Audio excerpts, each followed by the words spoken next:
I think in the summer of 05 or 06, my accountant told me I was worth $5 million at 14 rental properties. And then within like a 6-month period, that same accountant said I was worth negative $1 million.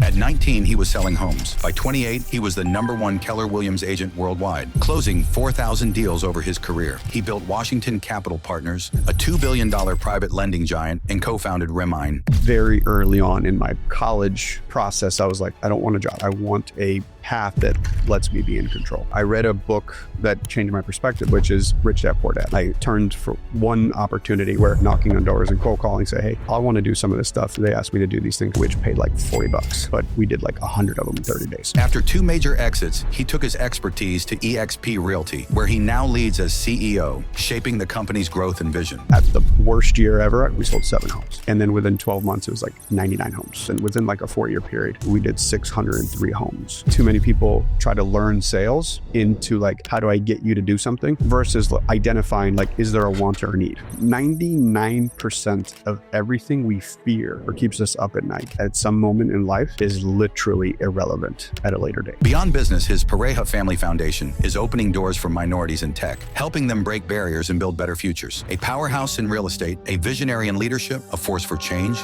This is Leo Pareja. Welcome to Success Story. I'm your host, Scott Clary. The Success Story podcast is part of the HubSpot podcast network, but HubSpot doesn't just have great podcasts. If you're an entrepreneur, if you're a builder, they've got your back. Now, why is that important? Because if you're building anything, you know that marketing in 2025 is absolutely wild. Now, why is that important? Because you know if you're an entrepreneur, if you're building anything, marketing in 2025 is wild. Savvy customers spot fake messaging instantly. Anything AI generated, they sniff it out. Privacy changes make ad targeting a nightmare, and everyone needs more content now than ever. And that's why you have to have HubSpot's new marketing trends report. It doesn't just show you what's changing, it shows you exactly how to deal with it. Everything's backed by research, but focused on marketing plays that you can use for your business tomorrow. If you're ready to turn marketing hurdles into results for your business, go to HubSpot.com/marketing to download it for free. A huge shout out to Lingoda for supporting today's episode. Now, if you're ready to master a new language, Lingoda is the online language platform trusted by over 100,000 students worldwide. Lingoda offers live classes with real teachers available 24/7. You can choose from German, English, business English, French, Spanish, or their newest edition, Italian. What sets Lingoda apart? The smallest class size in the market. It's just you and up to 5 other students. Or if you want, you can go one-on-one for personalized attention. Their native level teachers don't just teach language, they share culture too, and you'll speak confidently from day one. With Lingoda's flexible scheduling and proven curriculum, students report being able to navigate real conversations in weeks, not years. And if you're using Lingoda for business, their CEFR aligned courses ensure that you're learning internationally recognized language standards that employers value. Between sessions, you're going to reinforce your skills with downloadable materials and bite-sized practice exercises. And all Success Story listeners, they put together a special deal. Try Lingoda free with 3 group classes or 1 private class. Plus, you save on any course with my link, try.lingoda.com/successstory and code SCOTT25. Don't miss this chance to transform your life through language learning. Today's episode is brought to you by Vanta. Now, listen up. This matters for your business. In today's digital landscape, security isn't optional, it's essential. Without it, deals stall, sales cycles stretch on, and scaling becomes very difficult. Now, why? Because investors, customers, and partners all expect businesses to demonstrate strong security practices before they commit. If you can't prove trust, you lose opportunities. So whether you're a startup founder trying to land that first big client or an established company scaling your security program, Vanta helps businesses of all sizes prove that they're trustworthy by automating compliance across 35 frameworks like SOC 2, ISO 27001, and HIPAA, the exact certifications your prospects are demanding. Here's why you need to pay attention. Vanta gives you back precious time that you're currently wasting on compliance. Their platform automates up to 90% of the tedious compliance work. It helps you respond to those endless security questionnaires up to 5 times faster, and it connects you with experts to get your security program running immediately. the results speak for themselves. A recent IDC report found that Vanta customers achieve over $535,000 per year in benefits, and the platform pays for itself in just 3 months. So you're going to join over 10,000 global companies like Atlassian, Quora, and Factory who use Vanta to manage risk and prove security in real time. And don't miss this. For a limited time only, my listeners can get $1,000 off Vanta. That's real money back in your pocket. Visit vanta.com/Scott right now before this offer expires. That is VANTA.com/Scott.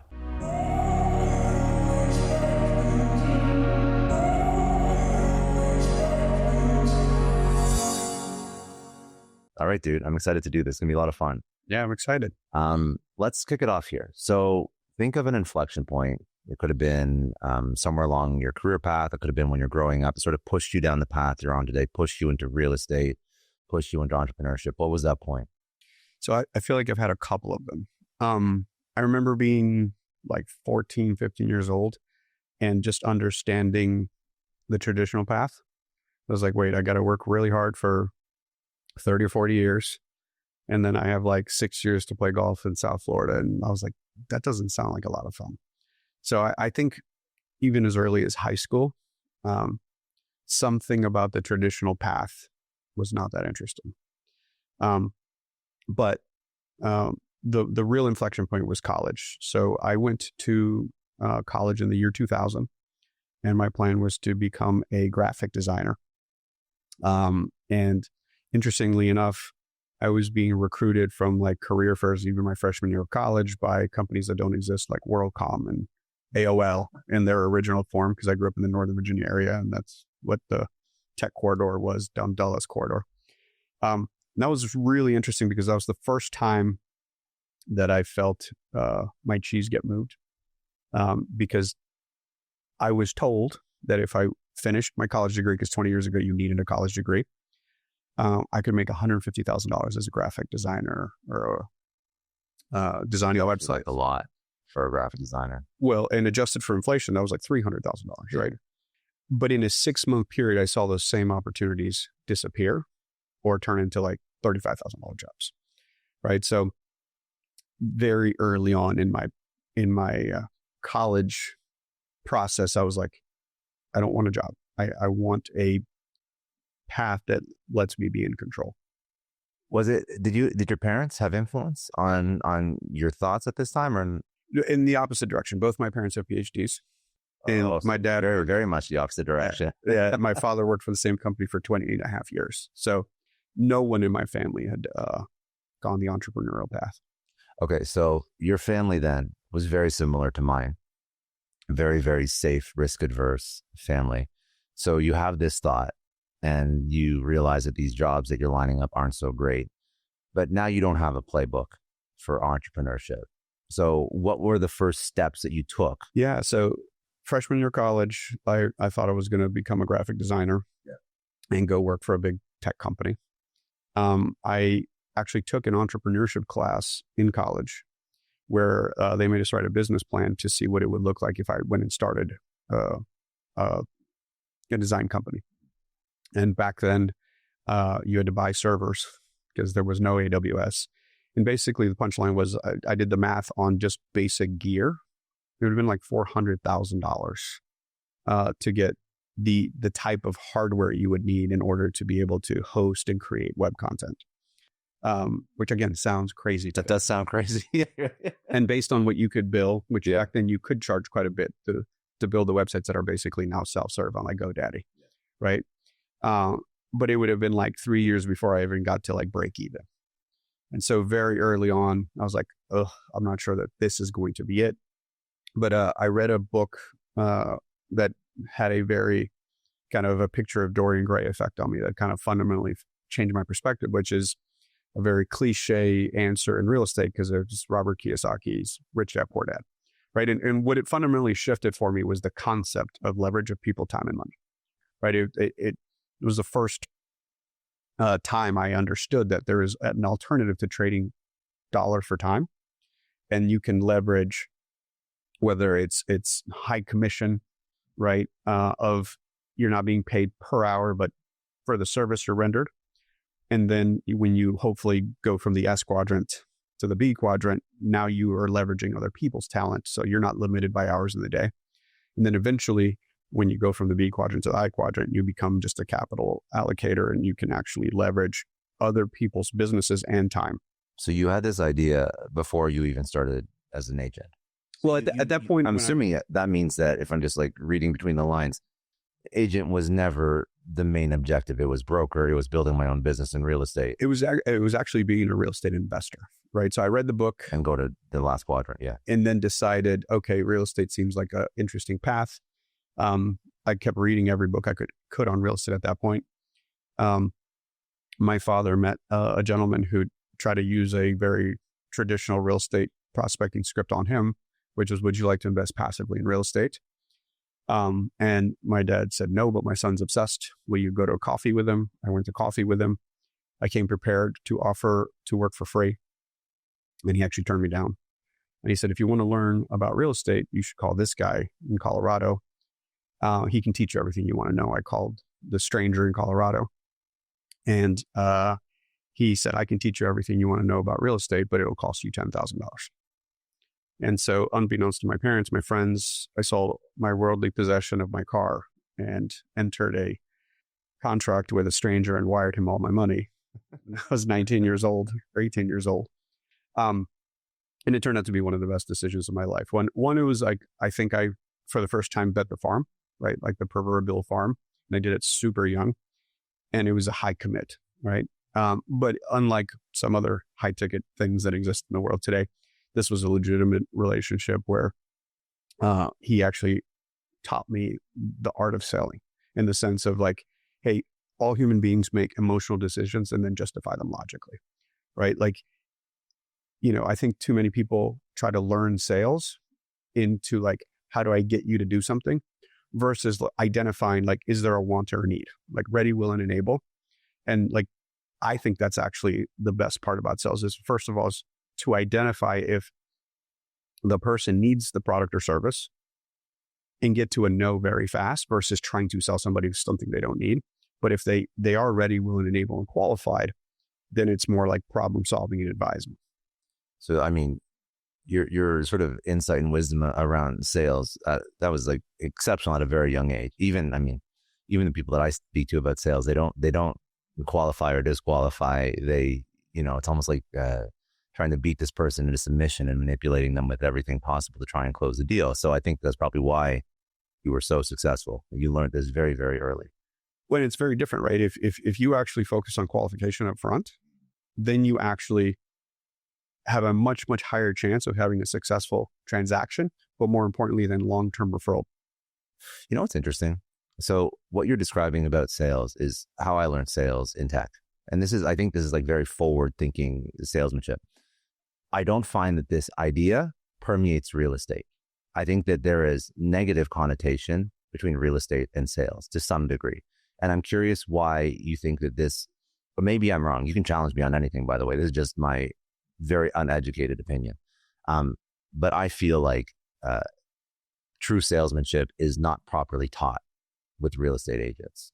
I would argue that true salesmanship is not taught anywhere, right? I think sales in general has a bad connotation, right? I think, there's all kinds of terms for like commission breath. And like, it doesn't matter what we're talking about, cars, life insurance policies, and so, and again, I have a different approach because I feel sales is one of the most honorable things that can be done in the world. And if you actually look at like potential income, to be verified, but I've read in a couple of places, it's typically like, A-list celebrities, right?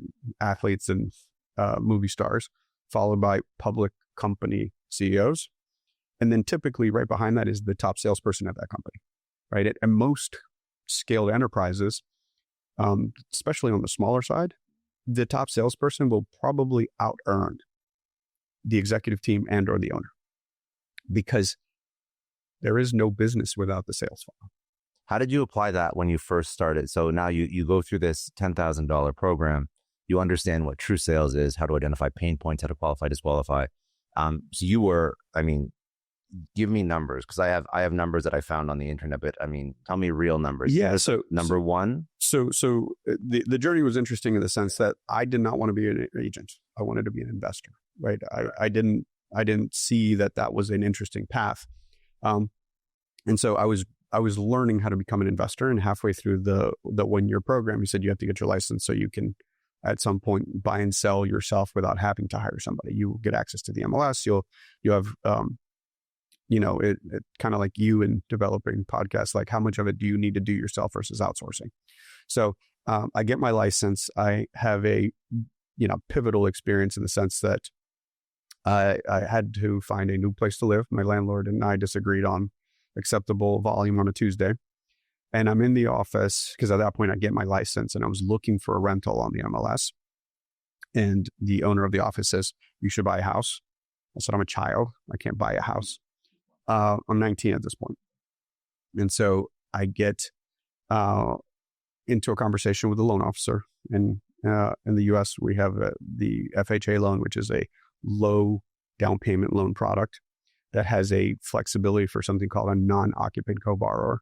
So someone that can be on the loan and title with you, who's not going to live in the house. So for qualifications for a traditional mortgage, to be owner occupied, you have to be on title and in the house for it not to be considered an investment, which require much larger down payments. But this one government-backed debt instrument allows an immediate blood family member, so like your parents, an uncle, to either gift a down payment and or be a co-borrower. So I asked my parents to co-sign my loan, but more specifically to lend me the down payment for basically the day. Because as a licensed agent, my commission was about the same size as the down payment. So I get qualified. I had bought this car and paid it off after I sold it. And so I was able to qualify for a $184,000 purchase. I negotiated the seller to pay all the concessions, all the closing costs, and then effectively bought the property no money down with my own commission and paid my parents back. But more importantly, I rented out 3 rooms of the 4 for enough to cover the mortgage. And that was the aha I had, right? So it wasn't, I think when you hear someone's story or you read stats on the internet, it's like, well, that was kind of a very straight line. And it's the opposite, right? It's, hey, I need somewhere to live because my landlord doesn't like me anymore. Well, hey, I actually qualify in this regard. But once I had that one singular experience, I only had the one proof point or one script. And that became, I was a college kid, and I wrote down a little script, and back to like asking the right question or identifying the right need. I said to my fraternity brothers, I said, let me talk to your parents about your housing needs for next year. And when I got them on the phone and I knew I only had 30 seconds, I would say, how would you like me to show you to pay for your kids' housing for the next 4 years with the money you're going to spend next semester? And I was like, okay, I'm listening. Right. And at that point, 3% on anywhere between $250 to $350 was about 1 year's room and board. And so I said, you're going to deploy that money one time. They're going to rent out all the rooms. And in 4 years, when you sell the houses, you'll probably pay for the entire tuition.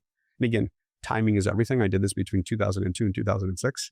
So a lot of my fraternity brothers, you were able to either sell the house and make 6 figures and go home, start a business, like go on to a pretty good head start. But the part that was crazy is I only had one transaction, and it was myself.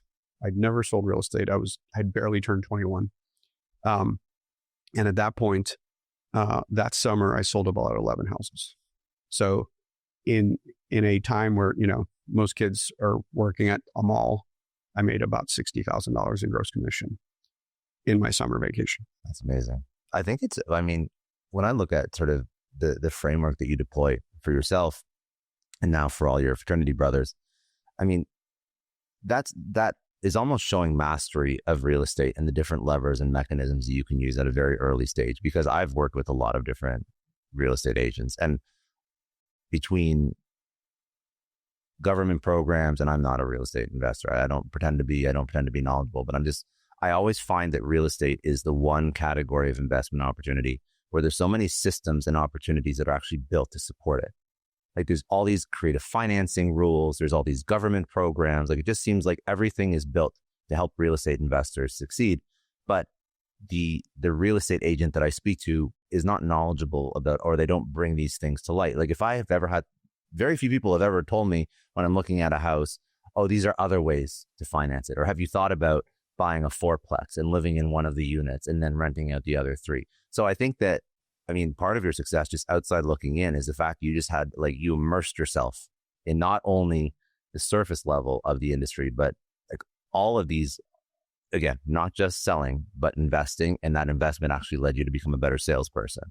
But it's just interesting why I don't see that happen quite often in real estate, even for like mature, tenured, experienced agents. So the one thing I figured out early on that I still preach is that the riches are in the niches, right? Like, blue ocean strategy. Like I much rather become masterful at maybe just a couple things that resonate, and then I can actually be an expert at it, right? So like, do I want to compete with Walmart? No, thank you. Because like if everyone's going after the same product or service, then you're, competing on price, consumer acquisition is expensive, versus like, hey, let me become really, really good at a couple things, and demonstrating value to be picked is much easier at that point.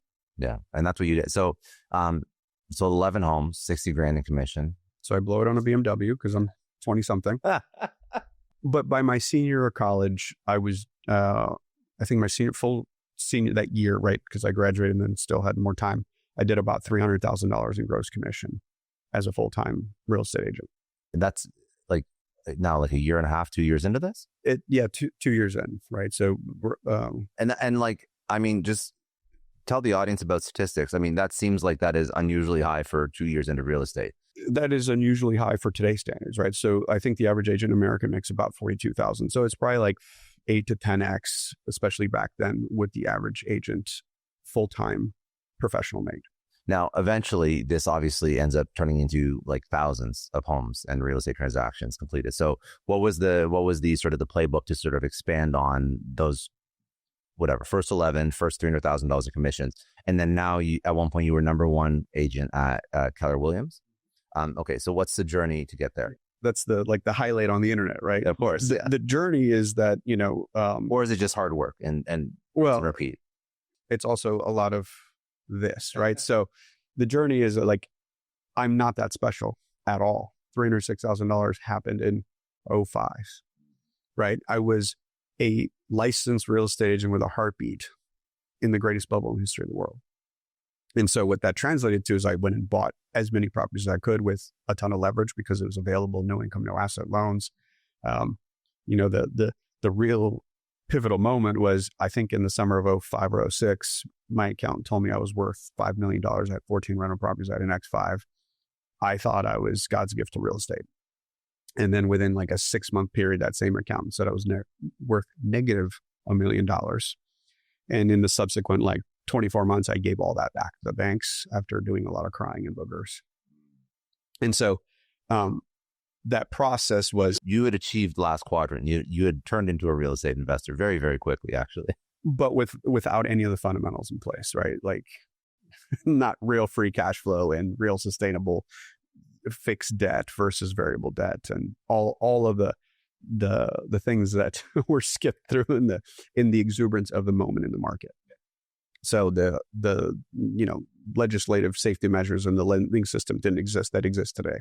Right? You can't do that again today because we collectively as a country learned that was a bad idea. But did you hold on to any of that? No, it was all hit the reset button.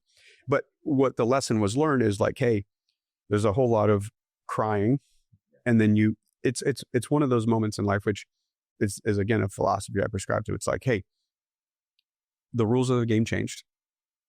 You can be mad about it, or you can just decide, do I still want to be a market participant? And I feel like this thought process applies to everything, right? Like, email marketing worked really well in 2001, right? They made a movie about it. You got mail, and like people get excited versus like we just don't even open it anymore. And so whether it's a marketing tactic or, hey, this rule changed by the federal government where you can't do that anymore. Do you decide, okay, I could have big feelings about it for like a day, And then you have to make the decisions like, okay, do I still want to be a market participant and learn to play under new rules of engagement? Or I just move on to do something else. And you always, like as a human being, you always have that free will to say, I want to participate, I don't want to participate. So for me, it was, okay, the world ended as I knew it. What do I do now? Do I want to get out of real estate or stay in real estate? And at that point, it was like, hey, people have lived before me. Let me try to get in front of older, wiser folks who've seen this before. And as soon as I did, they were like, hey, this movie's played before, right? Like 1992, the S&L crisis. There's going to be these things called foreclosures. And on the bank ledger books, they're going to be called REOs. So now you need to find out where they're at, right? And you know, Ariana, my amazing wife, she was in the business and she had been to a settlement with an agent who had a bunch of REOs. And she's like, hey, they told me a lot of these banks are in Dallas. You need to go to Dallas and go get some of these contracts for us. And I turned for one opportunity where, again, showing up and knocking on doors and cold calling, say, hey, I want to do some of this stuff. And they asked me to do these things called broker price opinions, which paid like $40 for an opinion of value. But we did like 100 of them in 30 days. And then they're like, hey, you want to sell some houses? And then it went from like, at the worst year ever, I think we sold 7 homes. And then within 12 months, it was like 99 homes. And then that turned into 280 homes. And within like a 4-year period, the best year we did 603 homes in a 12-month period in 2010, which by today's standards, there's teams that do much more than that. But back then, before the accelerant of high-speed internet and the technology that we have available today, I think our team was number 5 in the Wall Street Journal of all teams in the country. You know, most people that I speak to that now look very successful from the outside in, they've achieved a significant mark of success and then seemingly lost it all at some point in their career. And this is a story that plays out again and again and again. Like it always seems it's a rite of passage. It is a rite of passage. It's always like, oh, I made a business. And it's always, you know, $1 million for most people is, especially people that are not entrepreneurial. If you're entrepreneurial, usually you have the foresight to say, okay, if this goes well, I'm going to be making well over $1 million. My business will be making well over $1 million. But for the average, like 9 to 5 W-2, that's like a big amount of money, a big sum of money to get in 1 year.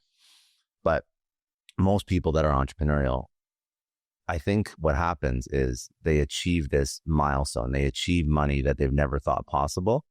And then there's sort of 2 paths they can go on, because there's going to be a point, very rarely will that first success ever turn into the success that you're going to talk about in 20 to 30 years from now.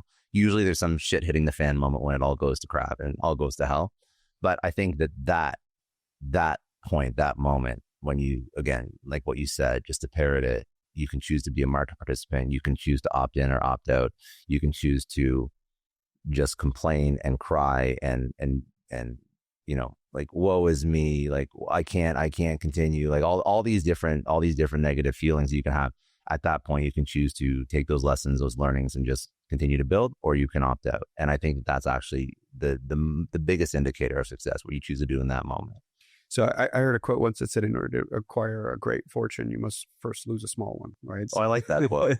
You know, but you mentioned also, like, so this happens in every industry. So I mean, in podcasting, Apple Podcasts, where majority of podcast downloads come from, they used to auto download. So when I used to upload, as well as every other podcast in the world used to upload a new episode, all the people that subscribed to your podcast automatically downloaded it onto their player. So Apple updated this feature about a year and a half ago, where you don't auto download anymore. So if I subscribed to you 5 years ago and I haven't listened to you since, it doesn't make sense that I'm still auto downloading, because downloads count towards advertiser. But yeah, well, it counts towards advertiser downloads and CPM, and that fuels the whole commercial model of podcasting for every podcaster in the world. So when Apple did this, I mean, that's on a low end, about 20% of downloads and then revenue were cut overnight for every podcast in the world. On the high end, like 30 to 40%. So again, this is something that you just have to deal with in every, and it doesn't matter what you're doing. It could be drop shipping. It could be, you could be selling on TikTok shops if you're in this space. Now, it doesn't really matter. It's always going to happen to you, where whatever you've been building, eventually the rules are going to change and you have to find a way to persevere in spite of it. So I hear a lot of people say that they think the American dream is dead.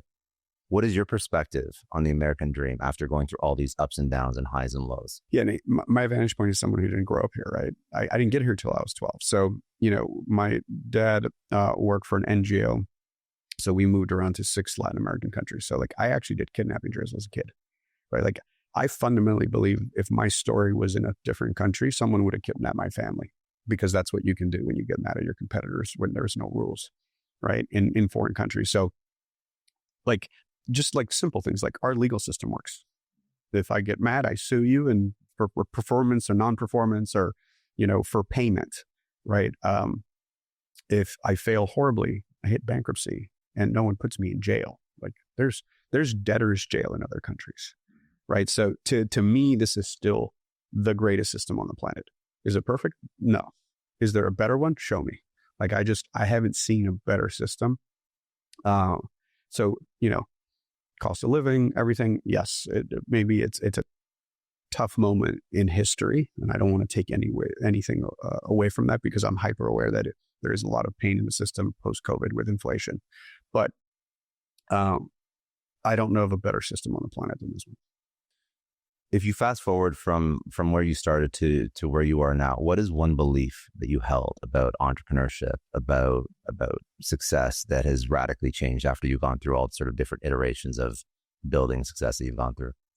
The one that I think about, and again, it's because of the moment in my journey, right? So I truly believe there's seasons to everything in life, right? So when Ariana and I, because we've been together our whole lives, like there was a very prolonged period of time where we stayed in the office at like 10 o'clock every single day, right? And like youth is a superpower of energy, right? Like I tell young people, like the thing you have on everybody is stamina. Like you can work 12 hours a day for 5-10 years straight and still have a social life and go out and still till 2 a.m. and wake up the next day. Like at a certain point, either you have kids and then you have to make the choice of like, do you not want them to see you? Or you just don't have that level of energy, right? Like if I don't get 8 hours of sleep now, and you make fun of me because like, if actually, no. Okay. So I make fun of you, but I was actually thinking about it when we went for dinner at like 4 p.m. That was the perfect night. So I actually take it all back. It was actually great. Like, but if you ever text me like after 9, right? Yeah. I'm not going to respond, but I'd respond to you like 6 a.m, right? But like, I just know that to perform at the level I perform at today, I probably need to not have a cocktail and go to bed at 9 and have like 8 hours of energy. Because for me to do what I could do at 22, I just don't physically have that anymore. But you also recognize, yeah. So to your point, seasons to your life, right? Like you don't want to be absent from your kids. And yeah, but what I was going to say is that the season, it's like also know that what you're doing. Like I am going to sacrifice the next season to have a type of season I want, right? So also know that like I think a lot of successful people don't realize it's sprints are in moments, right? For the most part, it's a marathon, but just know that there are going to be times where you have to sprint. So if you think about sort of the seasons of your life, so you were Keller Williams, and then you were Remine, and then you were Washington Capital, and now you're EXP. Those are sort of like the 4. Yeah, but it was Keller Williams, Washington Capitals, Remine, EXP. So when you think about that season that you're building after Keller Williams, so it was Washington Capital Partners, and then Remine. Washington Capital and Remine, you were still going in thinking like, I am entrepreneur. I can work unlimited hours per week. I want to build things. Is that where you were at when you were going into those 2 ventures? And the cool part that I think, again, from the outsider in rearview mirror, it looks like this chapter ends and this one starts. Yes. Yeah. What entrepreneurship normally looks like is like, you're always testing stuff. Like you're always saying, is this in a creative side business to what we're currently doing? And sometimes it's a tremendous waste of time and money, or it becomes so successful, it dwarfs the previous thing that you were doing, where you just have to let it go. Because it's like, I'm going to sell that. You know, that's how Yosef started BoxyCharm. Of course he was doing he was like shipping and selling off like liquidation merchandise, right? And then he started only focusing on beauty and cosmetics as one of the categories of merchandise he was liquidating. And then he found out that was outperforming all the other categories. And then he just spun that off into BoxyCharm, which is which I think is like the best way to build businesses, right? Where you have it's almost a less risky way of finding product market fit, right? And the times I've seen it be done successfully is purely bootstrapped, right? It's an entrepreneurial itch that's being scratched, versus I think we just lived through a decade of ideas being backed by dollars that were not held accountable for product market fit. I don't think that's done. I mean, we're in AI. We're in the age of AI right now. We're in the next phase. You tack AI onto your business, and all of a sudden, your valuation goes through the roof. I don't think it will ever be done.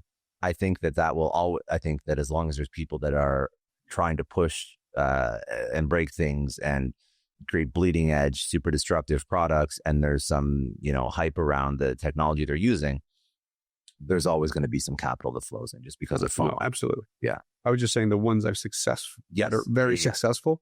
In from my vantage point, it's normally been like they were trying to solve a problem as a doer, market participant, expert, domain expert, and those seem to be the best solutions. So if you think about how you graduated from Keller Williams into Washington Capital, and Washington Capital and Remine you built with Ariana. And for the listeners, that's your wife. Yeah, and some other co-founders, but yes. Yes. Okay. So what was the goal? And we can focus on either or, whichever one is like more meaningful to you from like things that I've learned building this that I can teach the audience. But which one we can focus on either. What was the goal going into either of those two companies? It was always like, is there an opportunity to solve? So Washington Capital Partners was in 2012, post-financial reform. So post Dodd-Frank and CFPB. So before the financial crisis, we could walk into a bank and borrow a line of credit and go buy real estate based on the valuation, an asset-based loan. Meaning, if the house was worth $500,000, a bank would lend me up to $250,000 against that property. But there was no ability to repay baked into it. Which again, with development or refurbishing, that's not a thing. So, too many people borrowed too much money with no ability to repay. And so that was a foundational thing, mostly for like owner-occupied loans, where it's like you can't borrow money unless you can afford to service the debt through cash flow. So that single rule change affected a lot of investment-based loans that don't have the same goal as owner-occupied, but it was one of those unintended consequences that come from changing rules to protect the whole. There was a small segment who was like, well, now we can't borrow money either, even though our goal is not to service the debt, it's to fix it up and sell it. So it was, again, and when you see a finished product, that entity's lent billions of dollars, and then start like that. It was like, hey, we were borrowing money to buy, fix, and sell houses. We stopped buying and fixing during the bottom of the financial crisis. And then the investors who were lending us the money said, hey, can you keep using the capital? Said, well, let's try lending it to other people. And so I went from like, hey, let's do a couple loans to let's do more loans to like, okay, this is becoming a business when now we need to raise money. Well, now are you still like selling houses? operates. Are you still selling houses? You're still buying, fixing, flipping while simultaneously running like a loan business? On the side, it was like an Excel spreadsheet and we're doing a couple loans. Okay, got it. And then it's like, okay, now we probably need to take, and the beauty of the journey, it's like we had this office that incubated the next business almost always sequentially. And then this is what eventually like led to Remine as well. And so in the lending business, we needed an LOS, a loan origination system. But hard money lending was very niche. So it wasn't like a robust marketplace because the total addressable market is not big enough. So we started speccing one out and hired some engineers to build it for us. And one of the solutions one of the inputs we wanted was public record data. And so we went out to the marketplace and said, hey, where can we buy this data? And we were quoted some egregious pricing from the couple of companies we called. And at that time, we heard that Zillow was advertising a public record MLS API. And we had to compete in a hackathon to get access to it. And so we attended just purely because we wanted the data, but we had to present a product that was a UI. And we actually won the whole thing because we actually understood the realtor journey. And when we won, Zillow said, why don't you keep the API and build a product that could be deployed to MLSs? And 4 months later, we were invited to do a presentation at a summit. We came up with the name over a weekend, bought a URL, made a PowerPoint and a 3-minute pitch. We just happened to present to some of the biggest MLSs in the country, who then said, hey, if you actually build this, we would be a customer. And so then that took us on the next journey. A big thank you to Indeed for supporting Success Story, because hiring people is one of the hardest things you're ever going to have to do as an entrepreneur, as a founder, as somebody who's trying to build a business. It's important to hire well and find the right person, but it takes so much time and it's so labor intensive because, like most entrepreneurs, you have 1,000 things going on, and there's a good chance that you just realized your business needed to hire somebody yesterday. So how can you find that great, amazing, right fit candidate fast? It's easy. Just use Indeed, because you don't have to waste time struggling to get your job post seen on all these other job sites. If you're using Indeed, you can just use their sponsored jobs to help you stand out and hire fast. Your post jumps right to the top of the page for relevant candidates, so you can reach out to exactly who you're looking for faster, and the results really speak for themselves. According to Indeed data, sponsored jobs posted directly on Indeed have 45% more applications than non-sponsored jobs. And you know what I love most about Indeed? It really just makes hiring so fast, because everything is streamlined in one place. No more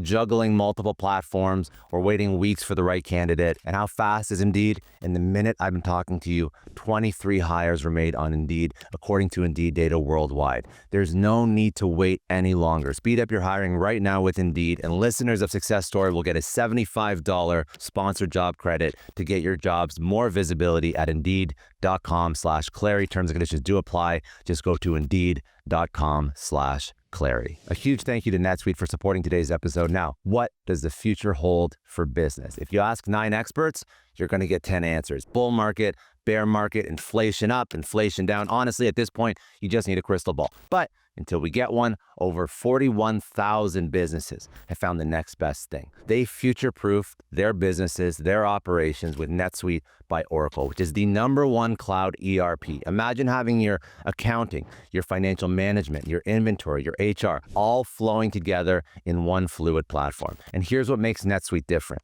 It gives you one source of truth for your business. You get the visibility and control to make quick, confident decisions while others are guessing. You're working with real-time data, insights, forecasting. You're basically looking into the future of your business with actionable data, whether your company earns a couple million or even hundreds of millions. NetSuite helps you respond to immediate challenges and helps you grab your biggest opportunities. And speaking of opportunities, they put together the CFO's Guide to AI and Machine Learning at netsuite.com/Scott Clary. This is the playbook for understanding how to use AI for your business. The guide is free. That is netsuite.com/Scott Clary. So a lot of the businesses you've built, to your point, so it's almost been like this natural progression. It's not like you ideated on 50 different business ideas and then you went out into the market and then you pressure tested these ideas and got feedback and spoke to people, then started to build one and then tried to take it to market and find product. These were all these natural progressions of all the activities you were already doing. And I think that's how most, especially bootstrap entrepreneurs, right? Like if I were to quote Michael Gerber's E-Myth, right? It's like, you're a really good doer. And then all of a sudden at some point, either you're like, I can do it better than the owner does, or I can do it better than the franchisee does. And so you then have this entrepreneurial fit. But when you've been an entrepreneur your whole life, I feel like you're always testing stuff, right? And like some of the most successful entrepreneurs I've ever met in any industry, it's like, hey, I've met a gentleman here in Miami who builds like these phenomenal large scale projects, 400,000 square feet, hotels, mixed use. Like, how'd you start? He was like, I was literally a painter. I was painting. Then I figured out how to make money, and most of these guys didn't. And I was actually getting a line of credit from the bank, and they told me this drywall guy's about to go under. You should probably call him. And so the bank put him in touch with a drywall guy. And he's like, well, I already do the paint. I might as well get the drywall business. And so he upstreamed his flow a little bit. Yeah. And he's like, well, it's just like marginal increments. It's like, well, if I got the paint, I got the drywall, I might as well get the framing, right? And before you know it, he's a developer. And so like, he just kept going a little bit upstream and downstream in any direction where it's like, okay, why don't we vertically integrate a little bit more? And so sometimes it's adjacent. And to your point about our mutual friend, he's like, wait, this outperforms everything with more margin, right? So, and that's that ideating and testing is what's important, right? Because, the real estate team sales was the cash flow that created this space to go test stuff, right? Because like the part that's not on the internet, it's like all the stuff we tried that didn't work, right? Like, Of course. we're like, hey, let's do assisted living facilities, and we lost $400,000. And it's like, we tried developing some stuff early on, we lost $750,000. And it was like, but like none of it was an end of life moment, because thankfully we had a cash flowing business that allowed us to take risks. And I mean, like, that sounds like large sums of money for people that have never built anything before, never invested. Oh, and to us, it was a large sum of No, okay, sorry. Yes. My point is, it is still a large sum of money for anyone to lose. But I mean, if you have that cash flow, then again, it's not gonna end your life. You're gonna wake up tomorrow. You're still gonna be able to try new things. It's also a risk tolerance that you build over time. So it's a risk tolerance. It's the ability to bounce back from risk and for failure that I think is, again, like a hallmark of a good entrepreneur. So if you lose $400,000 because you put money into crypto, not this week, but in the past, if you lost money, put money into crypto, I mean, you're taking an uneducated investing opinion. And I think that that's actually what causes people to make emotional decisions as opposed to logical ones. But if you have built things repeatedly and you understand that there's potential product market fit for the solution that you're trying to create, and you build it and it doesn't work, I mean, you can take a less of an emotional stance on it. And I think it allows you to take more risks and not let those failures like completely destroy you mentally. Because again, like you sort of like expose I think a good entrepreneur like gradually exposes themselves to more and more risk over time. So a couple of things you said. One is, I actually say a sentence that I think is very important in sales, is that all human beings make emotional decisions and then justify them logically. Correct. Yes. Right. So that's why I focus on qualification. But then secondly, like the tolerance thing, like we're parents to younger-ish kids. Like our daughter turned 10 yesterday, so it's not feeling younger anymore, but 7 and 10. And, when you have a toddler, like if they don't get the banana or the toy in the second they want it, it's the end of the world. And then by the time they're like, tying their shoes, like that can trigger them. And then it's like, I got picked on at school. Like, and in that kind of progression of entrepreneurship, take that as the same thing. It's like, oh, I couldn't close the deal. Oh, I lost the deal.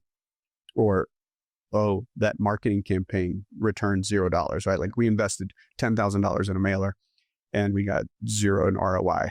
Is it because we didn't do it long enough? Like, did I actually have to do that 8 times before I got the return I wanted, or on a CPM or anything like that? And then it's just through experience, you start to have that tolerance. It's like, okay, most things have a risk reward quotient that I'm solving for.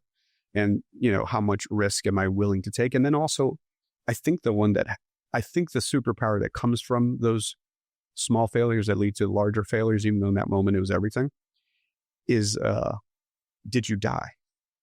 And that's a crazy concept, right? Like you just said, like every entrepreneur you've ever interviewed had an ass whooping super early on. If you choose to get up, which is not always the case, right? Some people I've met try it, get their ass whooped, and go get a job and never look back. And then actually tell others a cautionary tale of don't risk anything. But the ones that get back up, you actually have very real, tangible experience that like, it didn't kill you, right? Like, did you die? Do you still, like the next day you wake up and your wife is safe, your kids are safe, your parents are alive, you have roof over your head, you have food in the refrigerator. Was it really that bad?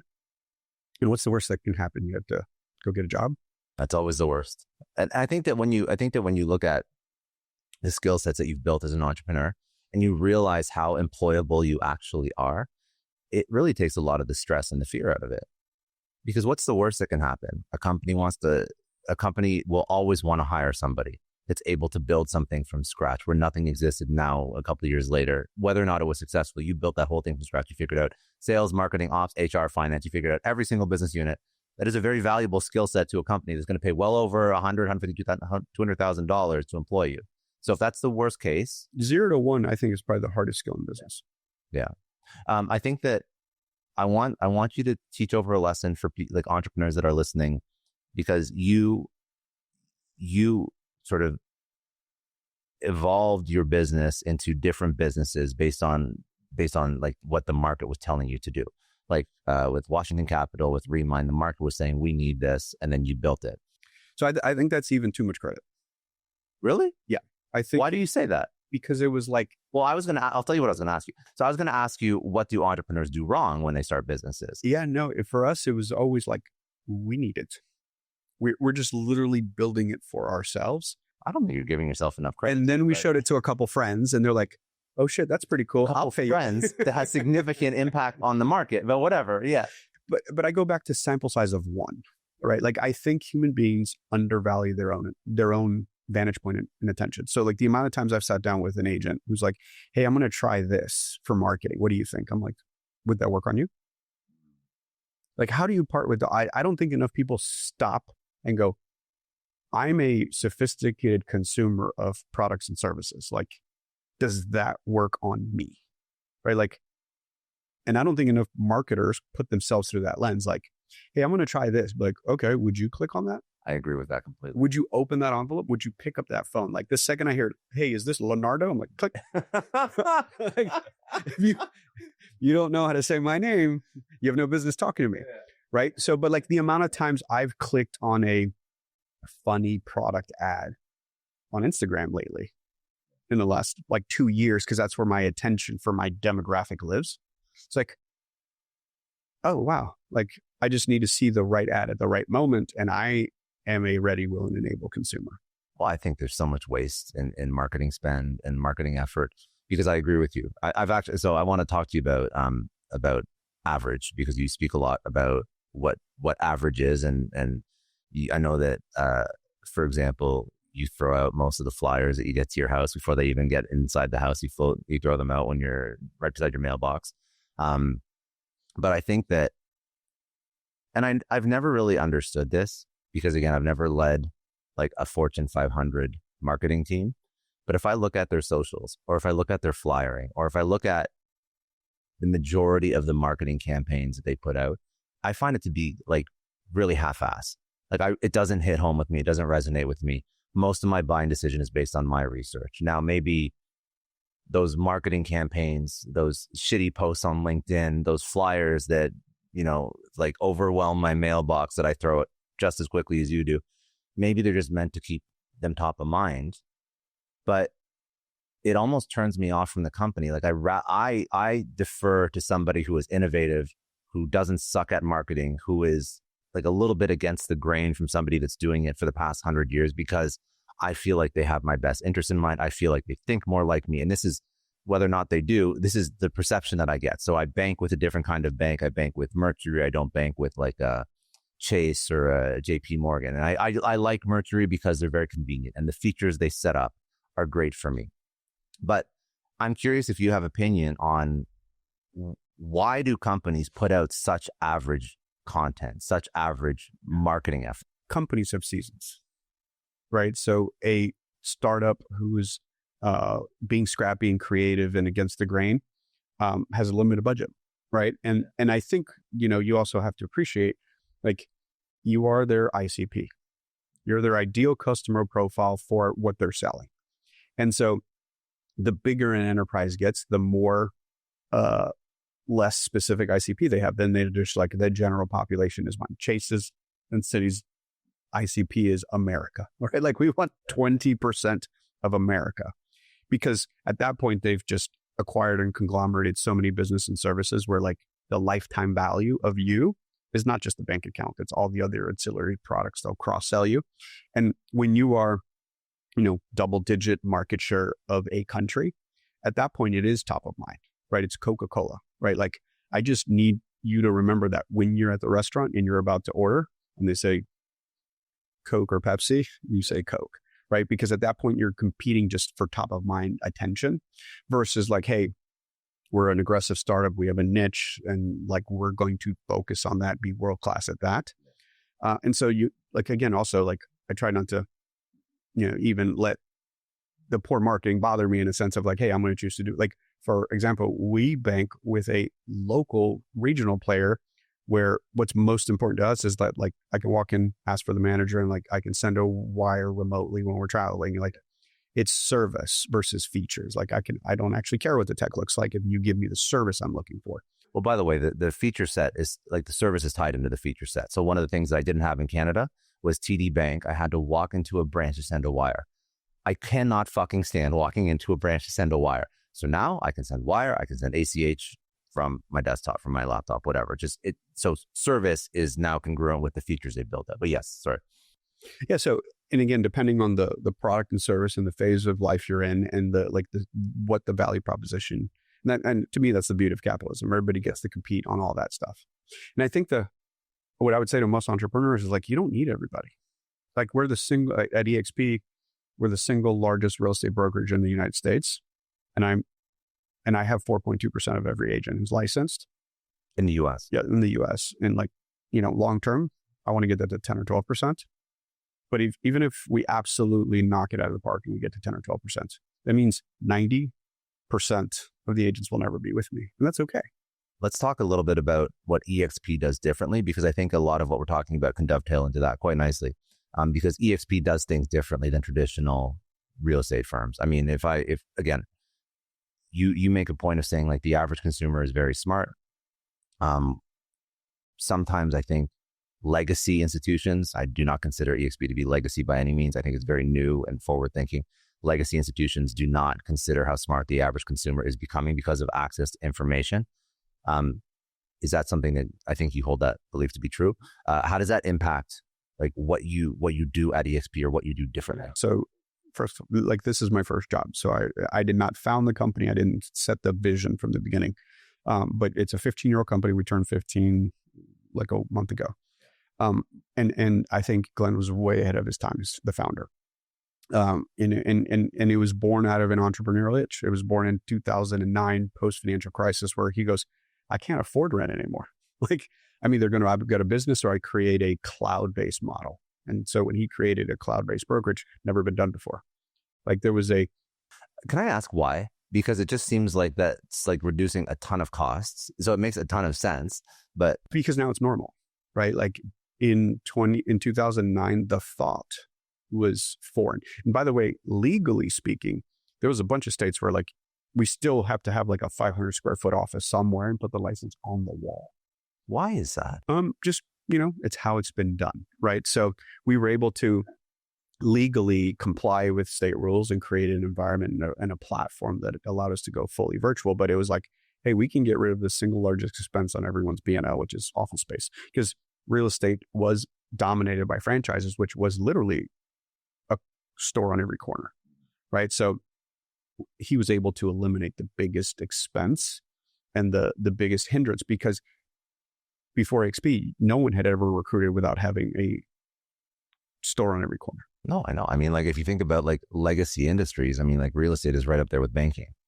I don't think it's changed that much in X amount of years. I think you're in it. I don't know for a fact, but I mean, I feel like outside of eXp, before eXp, like it probably operated pretty much the same for like 100 years. 100 years. Like it does not change significantly.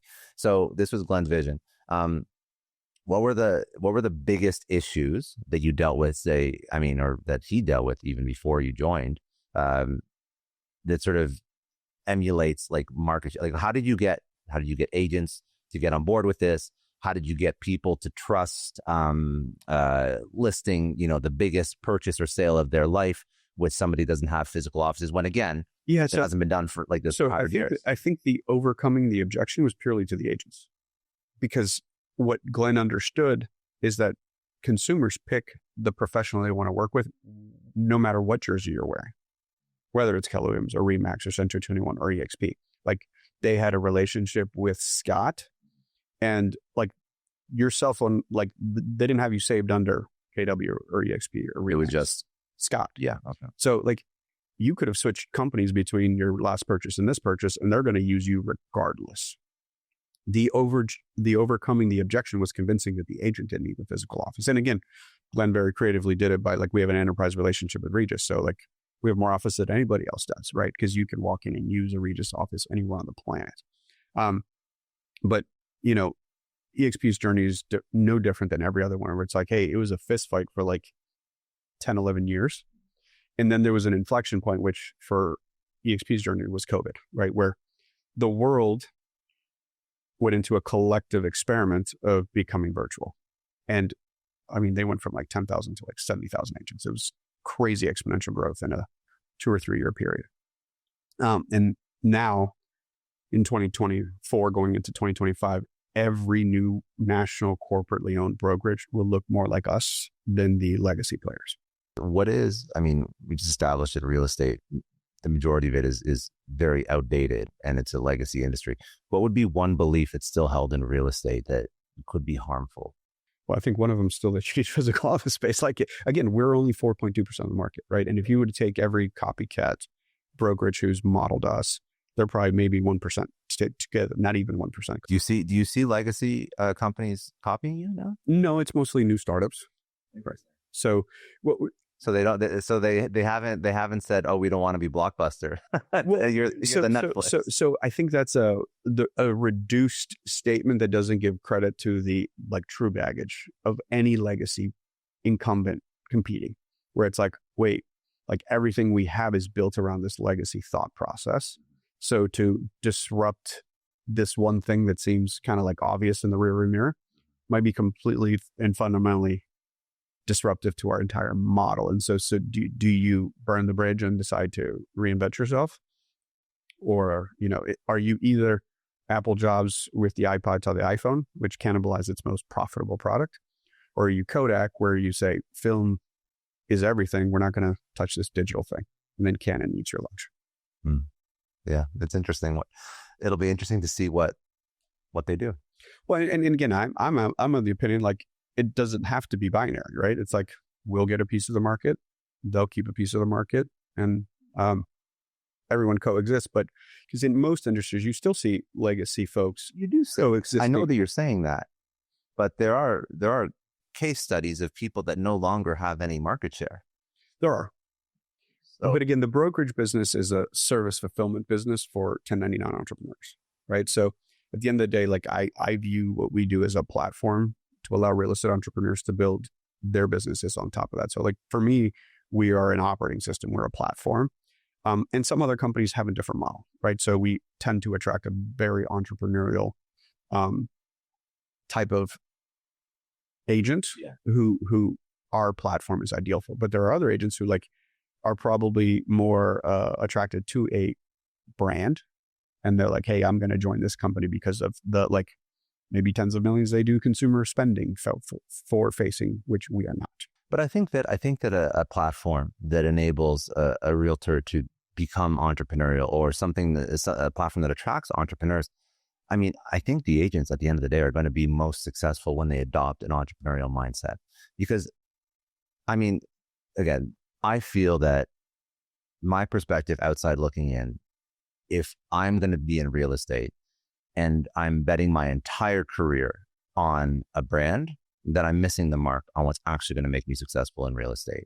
I feel like I'm over investing in legacy player versus sort of taking that external locus of control, putting it inside and saying, I'm responsible for my own success. Let me like partner up with an agency that supports my entrepreneurial vision for whatever I want to build. I think that's probably a fundamental shift. It's a very scary shift, but I think that at the end of the day, the agents that are entrepreneurial, that understand that their success is, yes, supported by the broker, but executed on by them, they're going to be the ones that make way more money, close more deals.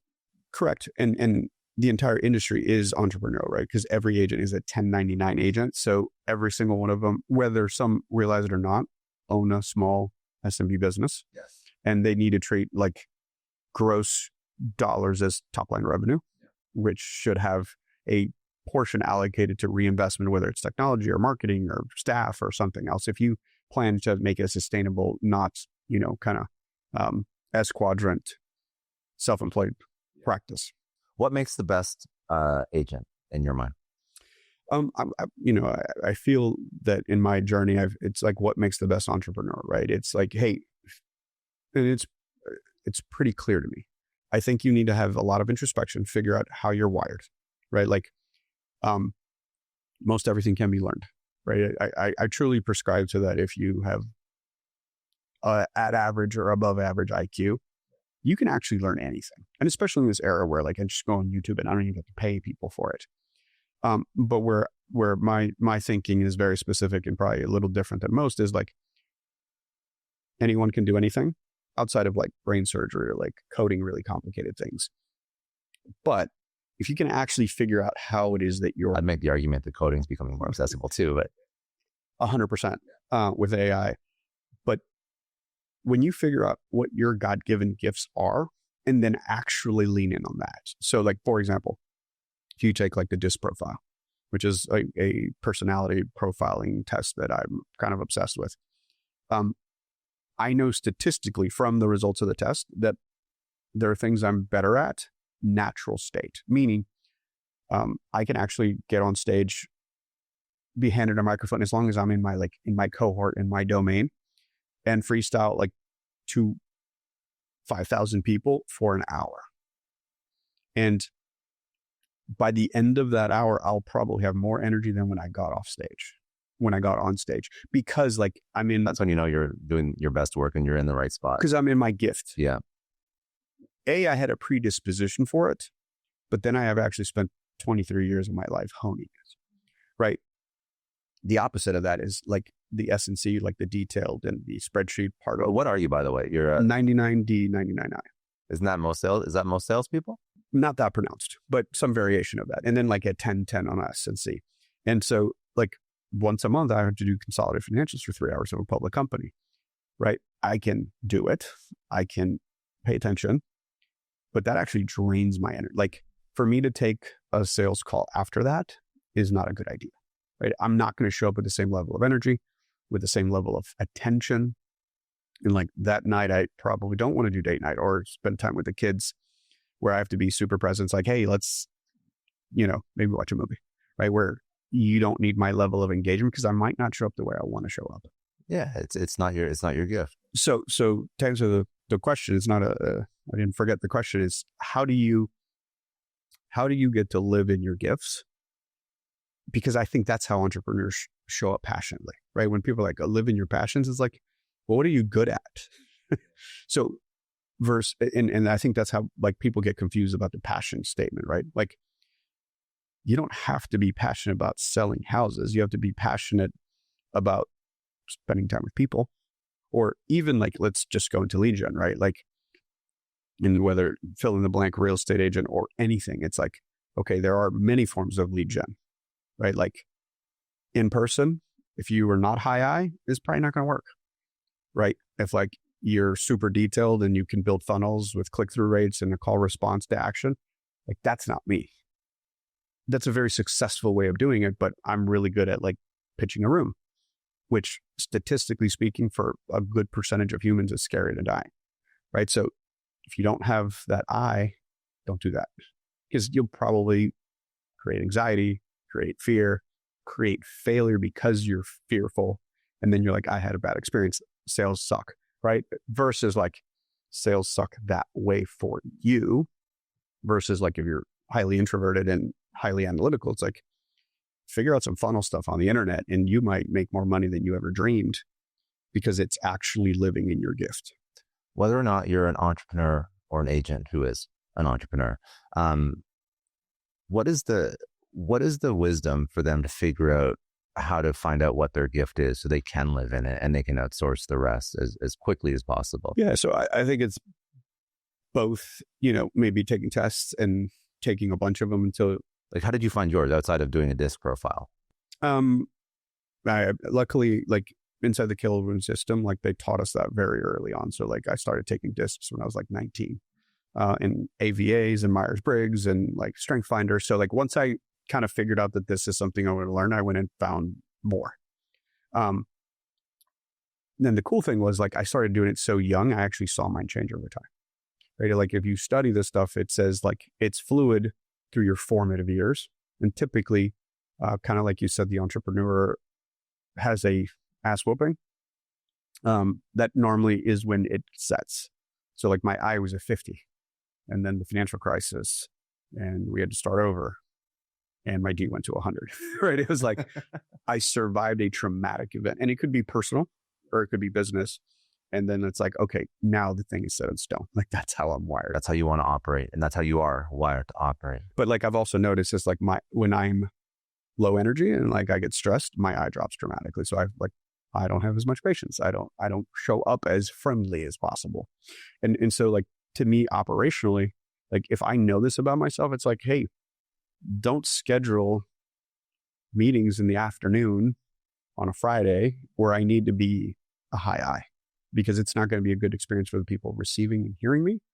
And it's not going to be a good experience for me either, because I'm not going to be having it. But I think this is beautiful. It's a self-awareness. I don't think, yes, a fair amount of people have self-awareness at the level that you do, but I don't think that everybody does. I think that everybody, especially if you are entrepreneurial, you just do everything and you try and apply the same amount of energy to it. And you can't understand why some things are giving you energy and taking energy away. And you're spending your time over a course of years doing things that you shouldn't be doing. So I think that it's actually very smart to understand that like a lot of this sort of this self-awareness and the tools to discover the self-awareness that they exist. And there's really no reason for you to be suffering through things that you shouldn't be doing. Well, and if you go down that rabbit hole and like you preach it and believe it organizationally, like once, like I remember we had a small team with Ariana in real estate where like we not only had the discs, we actually had you print yours out and put it by your space. So you remembered it? No. So like, I know how you're wired. Oh, okay. I understand. Right? Like to compensate.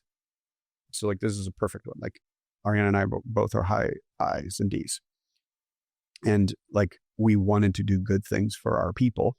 We're like, hey, let's give them variable comp on bonuses. Cause like we make more money, we want to pay them more money. Well, for an SC, I just ruined their life. Like a detailed oriented, stability driven person actually wants stability in their income. And so by me saying, hey, I'm going to take away your guarantee floor and I'm going to share my food and bounty with you. You're like, you just rocked my world and what's important to me.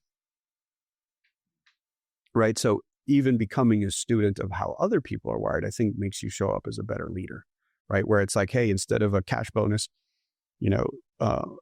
we spent more time asking questions like, hey, Ariana went and got her a gift of something she would have wanted but never spent on herself. And that was a much better way to celebrate somebody. Or like you take someone who's in detail and support and go, hey, you crushed it this week. Let me bring you up to the front of the room and have everyone clap. And they're like, why are you torturing me right now? Like some people would love it. Some people would. Why are you want to just die in a corner? You're like hurting me. Like you're like, I may quit because you made me so uncomfortable. Maybe that person just wanted you to take them out to lunch and celebrate them one-on-one and not make a big deal about it, but give them attention versus. But if you don't have that, if you don't know how they're wired, because some people show up a certain way as a defense mechanism. It's like, hey, I need to be social because I don't want to not get recognition at work, but like it drains me. I actually don't like it. Like it's an act. Do you have it? Just thinking about the environment that you're working in right now with EXP, because you don't have brick and mortar and you're not in office with people.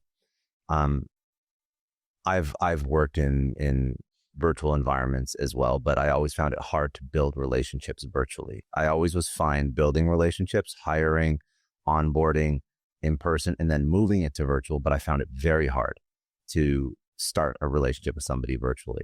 So if we're talking about getting to know people in the most intimate sense so that you can actually serve how they want to be served and engage with them in the way that, they want to be engaged with, how do you deal with that in a virtual environment? So a big distinction that I learned, right? Like Ariana and I were both like in office only, like, when we were at Remine, Ariana's office was where she could see all the enterprise salespeople and she could hear their calls and she could walk past them. And same for me. And then we were forced to go to this virtual world. That company, Remine, was not born digitally. It was very much in office. Like I could hear and see you and we go to events together. Very analog company. Right. Versus like Glenn's entire vision was virtual.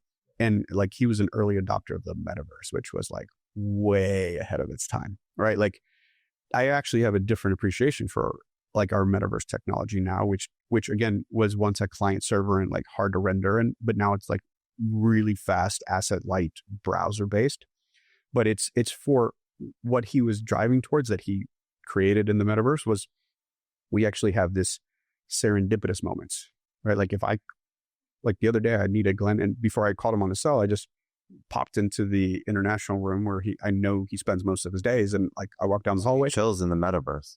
Oh yeah, no, we operate very much certain teams completely in the metaverse. And what my point was, I saw Felix, who runs growth internationally, and I just popped in and had a 10-minute conversation as avatars in his office. It was completely serendipitous, right? And it was like, hey, real quick, my actual call with him was going to be in 8 minutes, and I was just there, and I walked in, said hi to Felix, asked how the launch of Peru was going. And so, there's very recognizable data that like when you go from in office to virtual, productivity spikes, but over time it starts dropping because people get detached from other people. So I was my follow-up, sort of like going back to the question I asked, was, do you not feel friction building relationships for the first time and engaging with people in a virtual environment? So again, like there is the human element of it, but our entire DNA was born in the cloud as a business. So there is a much different expectation of like, I can actually pop into your office digitally.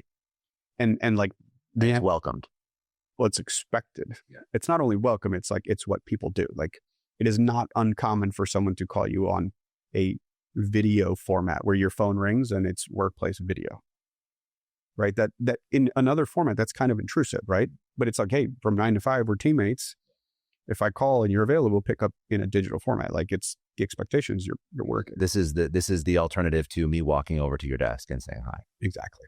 So you have to build, so I think that's probably the best implementation of virtual, digital, remote, because if not, then you... Yeah, and again, I can't back this up with data, but intuitively, I think that's where we're probably the most scaled enterprise that runs the kind of revenue we do in a fully virtual world, leveraging the type of virtual tools that we leverage. A quick shout out to the HubSpot Podcast Network for supporting Success Story. Now, if you like Success Story, you're going to love other podcasts in their network. One of my favorites is Create Like the Greats. It's hosted by Ross Simmons, obviously brought to you by the HubSpot Podcast Network. You're going to join Ross on Create Like the Greats. Ross dissects the genius behind history's most remarkable creators and their legendary work. So you're going to get this blend of history and business and creativity. He has a great voice, always good for a podcast, and he has a decade of practical experience. He's going to break down some of the best creative processes that built influential companies, brands, and stories in a way that anyone can apply. So whether or not you're fascinated by history, creative thinking, or you simply want to improve and systematize your own creativity without sacrificing productivity, this podcast is your perfect listen. Go listen to Create Like the Greats wherever you get your podcasts. A huge shout out to Lingoda for supporting today's episode. Now, if you're ready to master a new language, Lingoda is the online language platform trusted by over 100,000 students worldwide. Lingoda offers live classes with real teachers available 24/7. You can choose from German, English, business English, French, Spanish, or their newest edition, Italian. What sets Lingoda apart? The smallest class size in the market. It's just you and up to 5 other students. Or if you want, you can go one-on-one for personalized attention. Their native level teachers don't just teach language, they share culture too, and you'll speak confidently from day one. With Lingoda's flexible scheduling and proven curriculum, students report being able to navigate real conversations in weeks, not years. And if you're using Lingoda for business, their CEFR aligned courses ensure that you're learning internationally recognized language standards that employers value. Between sessions, you're going to reinforce your skills with downloadable materials and bite-sized practice exercises. And all Success Story listeners, they put together a special deal. Try Lingoda free with 3 group classes or 1 private class. Plus, you save on any course with my link, try.lingoda.com/successstory and code SCOTT25. Don't miss this chance to transform your life through language learning. What would be some lessons? So let's think of like one positive and one negative that came from your background in entrepreneurship that impacts how you run a publicly traded company. Like, what would be one thing about an entrepreneur that does not translate into pubco leadership, and one thing that definitely does? Well, the one that does, and I think that's why Glenn wanted me involved, was it's like I watched a Steve Jobs speech to a class at an Ivy League from 20 years ago that was actually really a famous viral clip, right? He's got many, but the one that he was that I'm referencing is he was kind of like lecturing a bunch of young people who are about to become consultants, right? Where it's like, and this is analogous to maybe just going up the corporate ladder. Like if you've never had to live with the outcomes of your decisions, that's a very different wiring. Like whether it's you're a consultant or you're actually just, a participant or contributor into a very large enterprise. It's like, hey, you've never been like me and Ariana, like, hey, if we kind of mess this up, we just blew through our entire savings and we got to go create 5 or 10K of excess capital a month to get back to the 100 we just blew on this idea, right? So the entrepreneurial fearlessness or being committed to your decision-making process. And it's like, hey, not only am I going to make the decision, like even if there's backlash, I'm going to be okay with it for a prolonged period of time. It's just you. That's it. And so that's to me what translates really, really well in the sense of companies are a collection of people. And whether it's we have a 5-person team, a 20-person team, a 50-person team, a 300-person team, or a 3,000-person team. At the end of the day, you're just, navigating human interactions, harnessing people's disparate talent sets that, collectively contribute more than others. And then it's just operating human interactions. So that I think the downside to going from a small company to a big company is forgetting that, right? Like, it's like, oh, now we need to do things differently. It's like, how much of it do we need? Like, could this have been an email? Like, do we need to go through these like 3 meetings to get to the outcome? Like, because I think the biggest problem, like, and even when Glenn asked me to join, he's like, hey, just because something is done a certain way, question everything. Be willing to break it. It's such a beautiful mindset. Right. It's like, if you see bureaucracy or inefficiency, just question, like, why? Why do we do it like this? Why did we do it like this? And like, because we've always done it that way is never the acceptable answer. And sometimes, sometimes memory is short. Sometimes a company can grow and it creates all these inefficiencies, and people only remember like last week. So they actually don't even know where these inefficiencies came from. So this is the other thing I've learned about leadership, whether it's, someone being the leader to me or me then being a leader to somebody. It's like, also remember that how humans learn, and whether it's your kid or your employee, sometimes you have to let them go through like, hey, I want to do it this way. I'm like, that's a terrible idea. and sometimes you say, hey, that's a terrible idea, but go ahead and do it anyway. Or you can say, hey, I wouldn't do it that way, but I'm going to let you make that choice. And they're most likely going to do it anyway.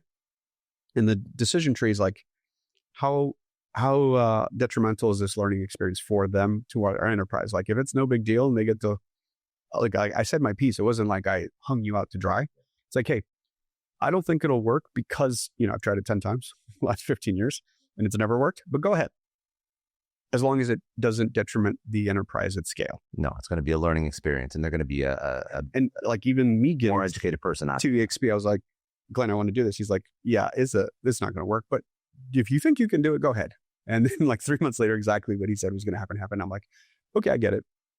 But that, especially for someone, coming up in business or entrepreneurship, like, you want to test and ideate and iterate, and that's the difference of education versus wisdom, right? And there's just some things that are experiential, and whether it's Matteo at 7 years old or me at 42 running a business, it's like, sometimes it doesn't matter how much someone tells me or I read it. I'm probably gonna have to try it and learn it and experience it, and then have a very firm conviction of why I believe that. One thing that I think you've done really well, and I've asked you how you've done this before, because you jumped into EXP at, like, tumultuous is putting it lightly. It was not a easy time for the industry. And I really know nothing about what happened in the industry at all. I just know that it was on the news a lot. It was on the real news. Yeah. Wasn't in the industry news. So when it's in the real news, I figure that it's like a gray hair at the bare minimum. A lot of them. But one thing that I found you do remarkably well is, and I've asked you this before, how do you manage all these situations that are kind of unprecedented And how do you make smart decisions? Because it seems like you've made some very smart decisions that have worked out very, very well. And feel free to go into because I'm not gonna ask you in detail like about things that you cannot speak about. But so teach what you can. But talk to me about how you, first of all, some of the things you navigated with sort of like the ups and downs of the real estate industry in the past year. Sort of just a brief disclaimer for what happened, because I think that some people don't still understand what actually happened if they're not in real estate. But then also your decision-making process, because I think whatever it is, it's worked out very well.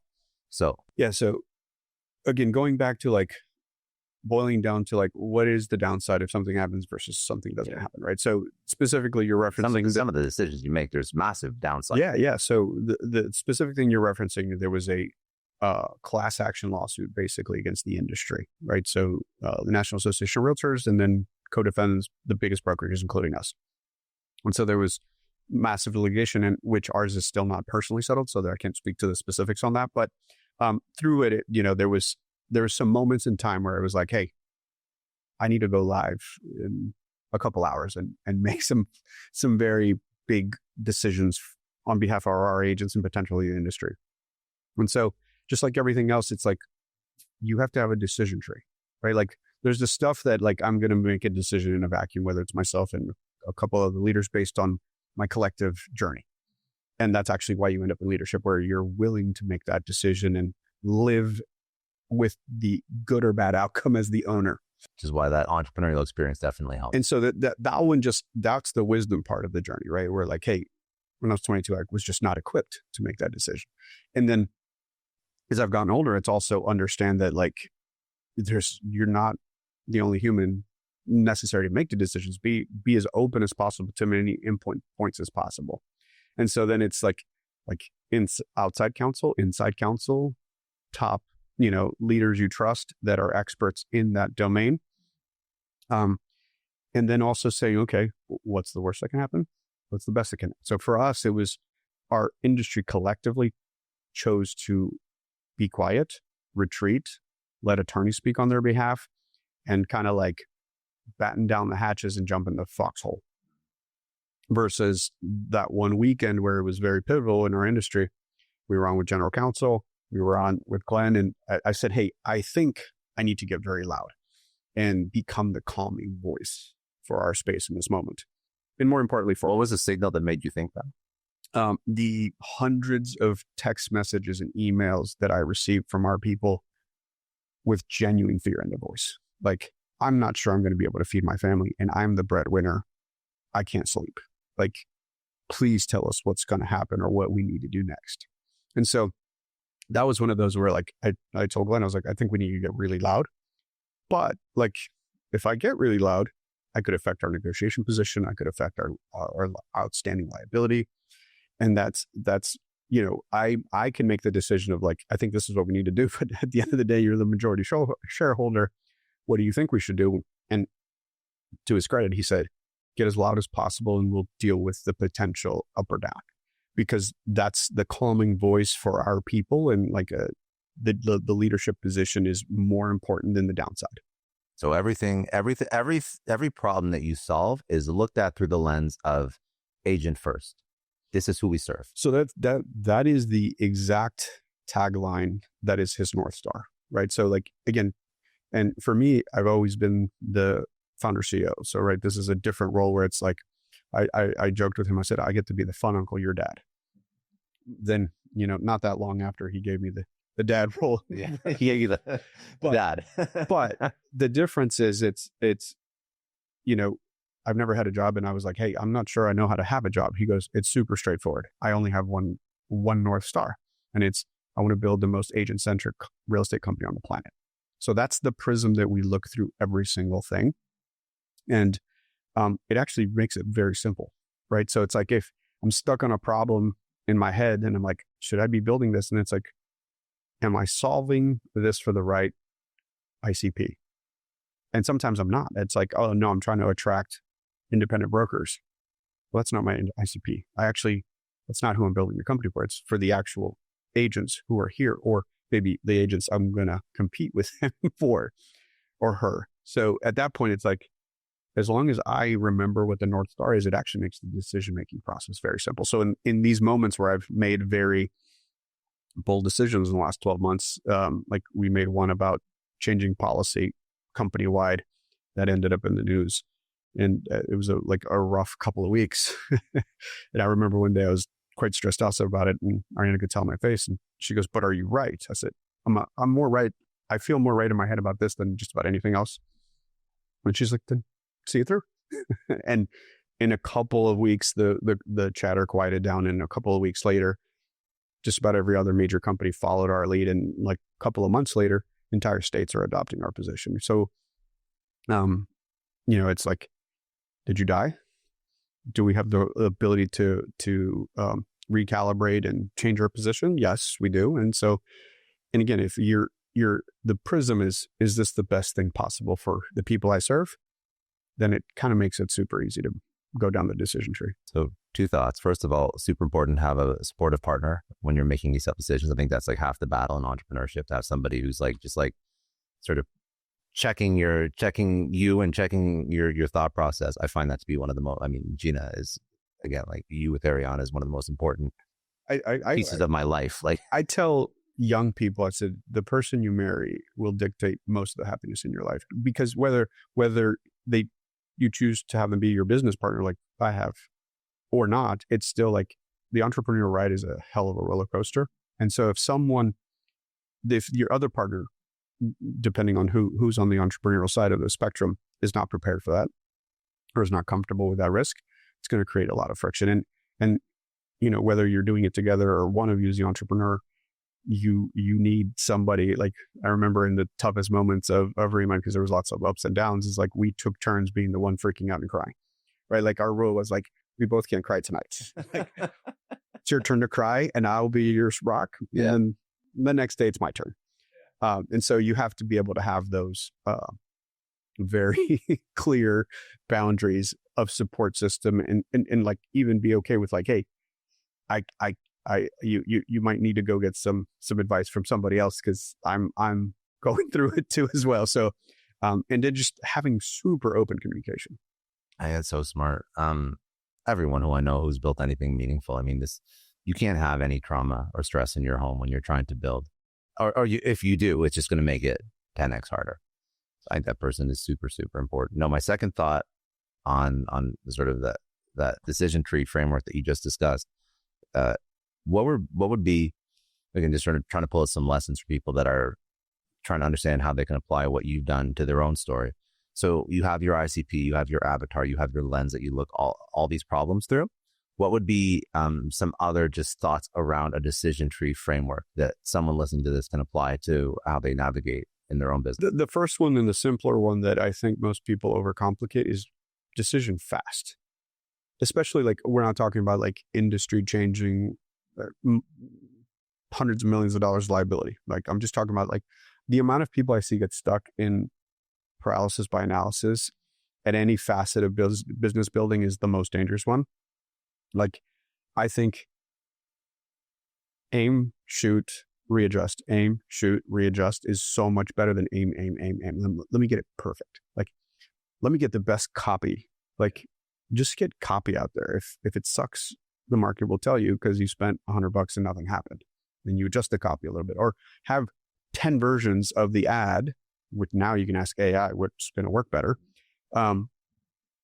But you should test. Like, I was just listening to Gary V keynote yesterday. It was like, the cool thing about social right now in this moment in 2024. So for context, end of 2024, is that it's less about like who you follow, but like what interests you.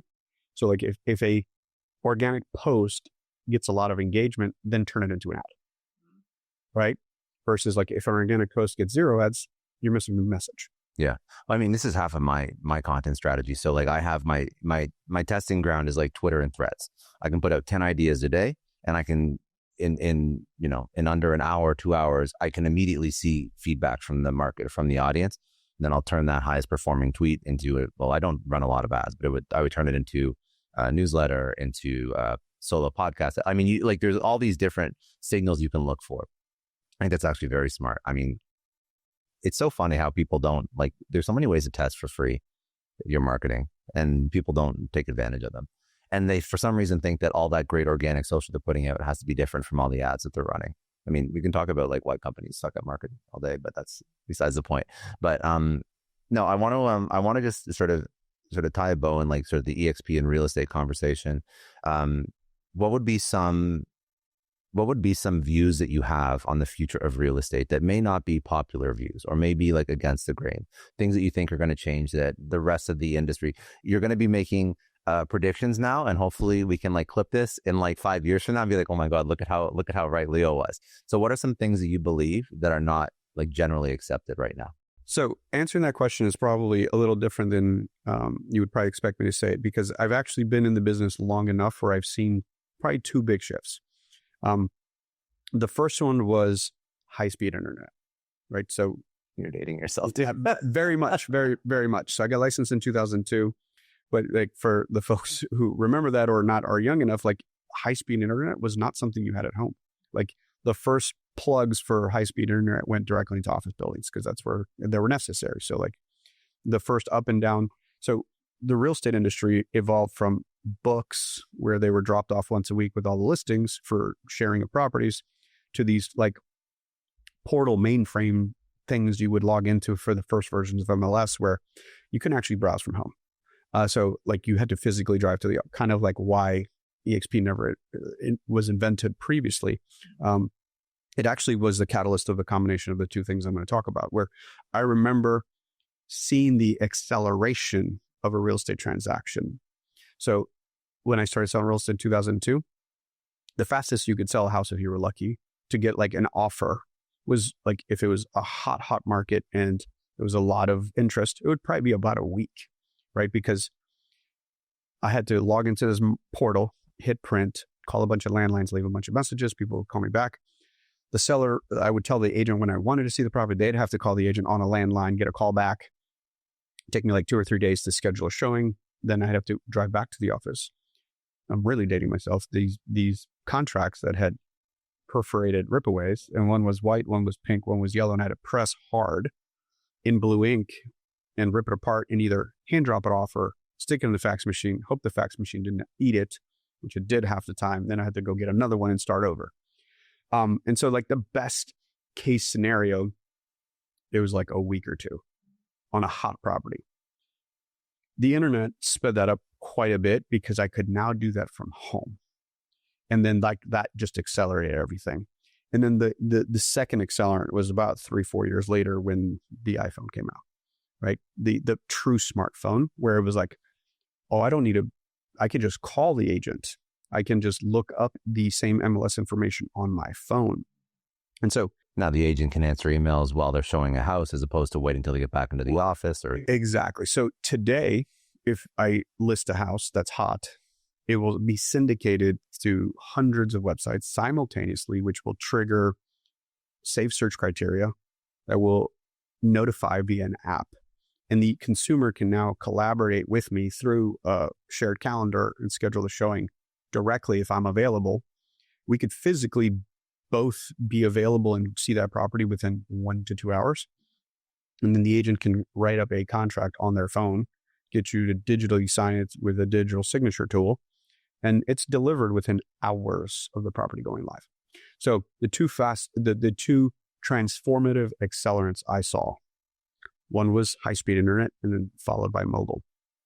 In every one of those shifts, I've seen agents not make it, right? The internet didn't put real estate agents out of business. Mobile did not put real estate agents out of business. The agents who adopted these massive shifts in technology and society put the agents that did not out of business. So the way I see that, to answer that question is, I think AI is as big or more transformative than those two other shifts I've witnessed in my lifetime. You know, I've seen some people exaggerate and say it's like, it's fire. I'm like, it's not fire. Like fire was the one that made us change as Homo sapiens. But I think it's as powerful as either one of those or more. And so how it affects it, I don't know. That's the part that's super fascinating to me. Because like I have the iPhone 16 and so do you. iPhone 1 was nothing more than a toy. Like it was like BlackBerry was for grownups. That was a toy. But that toy was an iterative process that's become like, it's the remote control to the car I drove here. It's the key to the car. It's my banking app. It's my credit card. Like, I can actually just leave the phone, leave my house with my phone. And you can do everything. And I don't need anything else anymore. You don't need a wallet. You don't need iPhone 1 was not that. Yeah. Right. So when I see large language models or tech that enables me to go faster, stronger, there are parts, like, I can tell you that right now we are doing stuff in the last 6 months internally that will streamline processes to a dramatic point where, like, when I look at per unit cost to fulfill a transaction, to say that over time, I don't know how long, I'll drive that cost down by 80% in efficiency is not out of the question anymore, which a year ago I couldn't have said that, right? Like, there are, the technology is evolving at a speed that I think things that we didn't think could happen 2 years ago are going to happen in the next 5 years. So the confidence statement I can say is the companies and or agents, market participants, and remove industry from it, who adopt the accelerating tools that are driving down costs and efficiency, are going to be transformative, right? So, like, there's early indications that, individual contributors at companies who are using large language models, fill in the blank, your favorite one, on a daily basis as a sidekick, are like 25% more efficient, right? Are removing like 40%, are adding 40% more accuracy, right? Like, perfect example for me, I don't read or write well because I'm pretty sure I'm undiagnosed dyslexic, but in the 80s we didn't have labels like that. It was just like, he doesn't read good. Versus, like, now I can actually write and post without asking for any help at scale from a marketing standpoint or like a social media standpoint, because, like, I'm very articulate, so I can voice the text and then have ChatGPT check for grammar and spelling. And then all of a sudden I'm like, hey, I can talk a lot in multiple formats, versus, like, confidence wise, I was probably limited to public speaking, versus, like, I don't enjoy writing.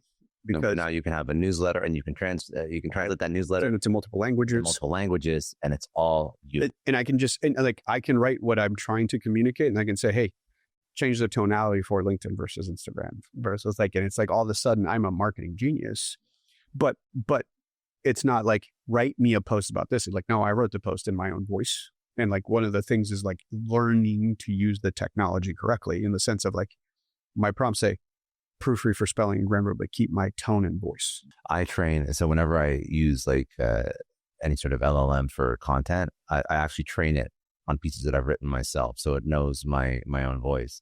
But it's interesting. I find that people, when they approach and adopt new technology, or when new technology is presented to them, they either over-index on it and use it as a crutch, or sort of push back against it and under-index and don't use it at all.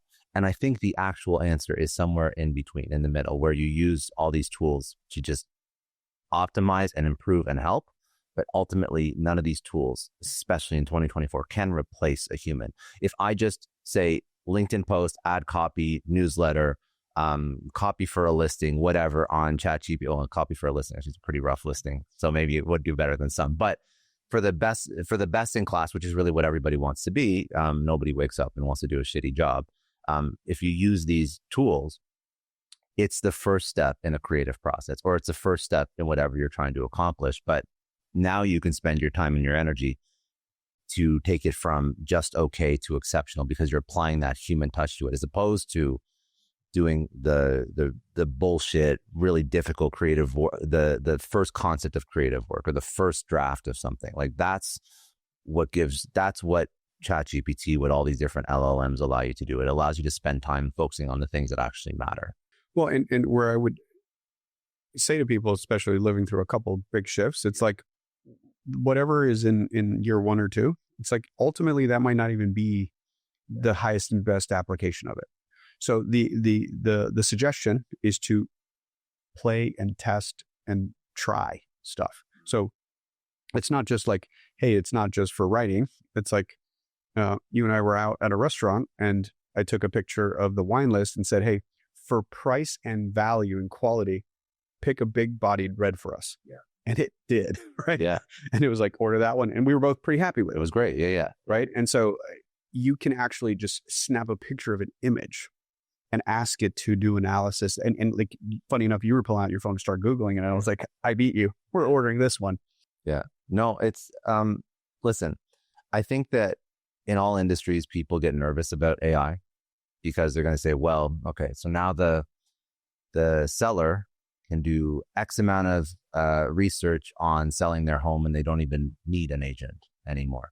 And I push back against that because all of these, listen, any sort of transaction, business is just transactions, it's repeated transactions. There still is, again, they make an emotional decision, they justify with logic. There still is a human component to a transaction. So even if I did all the research in the world, I still want somebody that's been doing that for 20 years. And I want their experience and I want their wisdom because I can look at all the data points as to what I should do. And in theory, maybe I could sell my own house, but I still want somebody who can guide me through that process because you can't Google and you can't AI wisdom and experience. You really just can't. Yeah, no, so a couple of things. Because I'm sure people bring this up with you all the time. Right? Every time. Yes. So the reality is everything has to do with the context, right? Buying and selling real estate is highly infrequent. The average American moves 6 times in their entire life, 3 times as a tenant, 3 times as an owner. And they don't sell their homes on average right now but 9 years, right? So if I don't move every 9 years, first of all, I probably forgot what happened the first time. Everything's different, right? Like literally like 9 years ago, you probably used paper. Like we don't actually have physical paper contracts anymore, right? They're all digital, right? And so everything about the process is different now.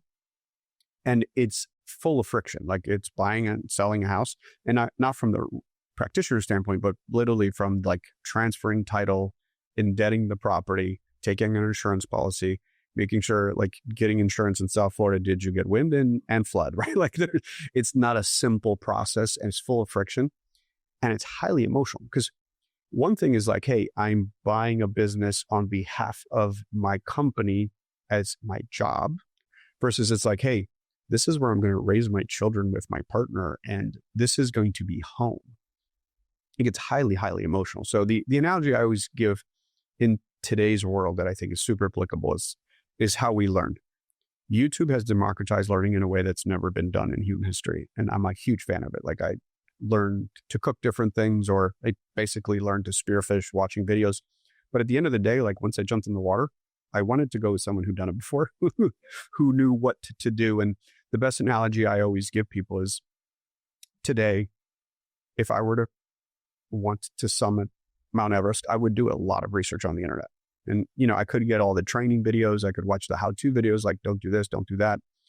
I could watch reviews on like the best waterproof gear, the best camera, the best like radio in case there's an emergency. But like that doesn't mean I'm going to get to the bottom of Everest and be like, all right, I'm going at it myself. 100% of the people probably should or do hire a Sherpa. 100%.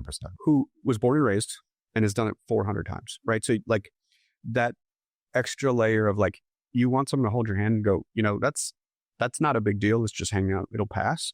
Or yeah, let's get out of here right now. Let's go right now.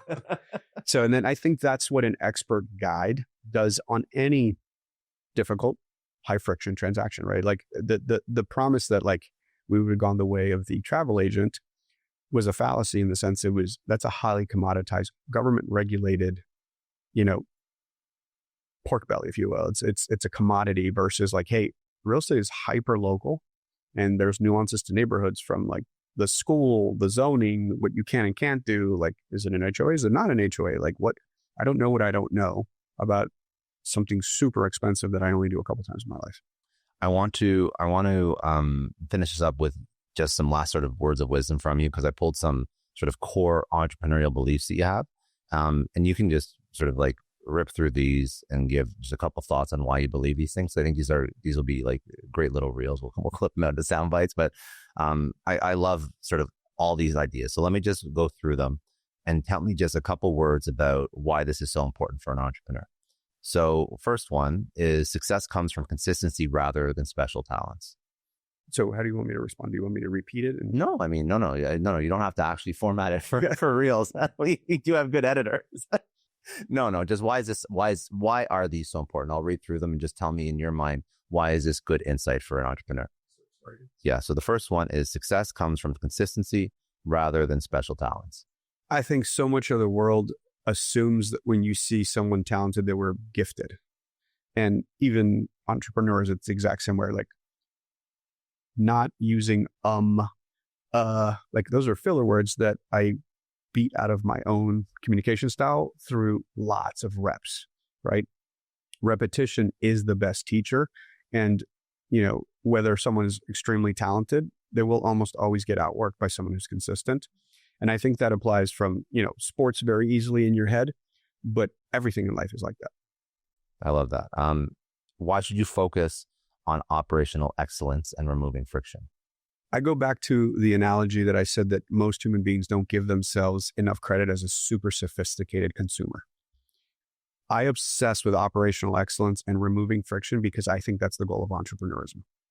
Like the reason I am all in on the Apple ecosystem, from the watch that's on my wrist to the phone that's in my pocket to the AirPods that's in my other pocket and like 5 other products, is because it's frictionless. It makes it easy for me to communicate, transfer my contacts, upgrade, pay. It's a seamless ecosystem. We vote with dollars every single day of the year and every moment of our existence in capitalism. And so if you focus on removing as much friction as possible from the system, you become the no-brainer answer to the selection for product or service. Why should people prefer painkillers? Or actually, let me rephrase that. Why should entrepreneurs focus on painkiller products versus vitamins? Yeah, one thing I learned very painfully is that most consumers of a product will always pick the easy button, right? Like one of the things we learned while building Remine was that it would have probably applied to people that were super like-minded. And whenever you're building a product service in your own echo chamber, you actually get a false positive, right? So it might resonate for your peer group, but you always need to understand the total addressable market. And someone pulled me aside and sat me down. He's like, your mistake was you built a vitamin regimen versus a painkiller. And again, like in 2024, the best example of that is like, I heard some crazy statistic, like 8% of Americans are on Ozempic now. Statistically and logically, every single person knows how to get fit. Avoid high sugar intake and high fat intake and be in a caloric deficit, whether it's by working out to create it or, putting less stuff in your mouth. Like you actually don't need a trainer. You don't need to Google it. Like I think just about the average human being knows that just from being alive today. But Ozempic got to 0 to 8% in like 24 months. They have a larger market. I'm not gonna remember the stat live, but there's like this one company, and everyone listen, go Google it because it's absolutely wild. The market cap of whatever leading company creates Ozempic is now like surpassing some of like household name brands that you know. So I don't know the exact number on it, but there's one company that's just blowing it out of the water, and again, like under 2 years, they accomplished it, which is wild. Like Product market fit. Yeah, that's it. Why is it important for entrepreneurs to understand their time value and focus on high ROI activities? I think that's the only way you actually progress, right? If dollar productive activity is relative to your skill set, right? So I think the entrepreneurial journey is figuring out what you're talented at, figuring out if that's actually a high dollar productive activity, and continue to constantly do a math problem. So, if I'm meeting with entrepreneurs, I would say take your revenue from last year and divide it by 2,080, especially if you're an army of one. That'll give you, according to the labor department, what a full-time gig looks like in entrepreneurship. It's probably higher than the 2,080, but just for simple math, do that, right? And so you will get a result, right? It'll be like, okay, I earn $50 an hour, $75 an hour, $150 an hour. And then for the subsequent week, write down what you do every 10 minutes, like a lawyer would. Keep track of a notepad. And then you'll actually see what you do every day, right? And so the math problem is, first of all, identify what is a dollar productive activity. And then the first point of leverage, whether it's VAs in another country or a in-person assistant, everything that's not a high dollar activity. And you can almost, you can pencil by it what that costs, right? Like, is this data entry? That could be $4 an hour, right? Is this something a large language model can write for you, right? Like, did you spend 2 hours editing and you're not good at it, right? So, and then you're constantly refining that activity. And in my, again, especially how I'm wired and my brain works, it's like, I never let go of lead generation activity because that's always, always, always the most important thing to do in a business. But maybe you optimize by hiring a phenomenal lead generator, where, you know, the big company's called a crow, and in a small company, you're like head of sales. Yeah. Right. So, but like as an entrepreneur, like to me, it's always product market fit and how do you scale that? And whether you are in the beginning of the journey, you're a product, an army of one, I would always be willing to learn every role before you hire it. It's like, how do you manage someone or hold somebody accountable if you actually don't know what they're supposed to be doing?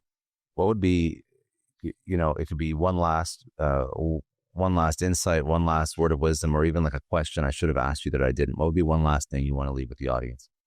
Look, if you choose the entrepreneur route, it is painful.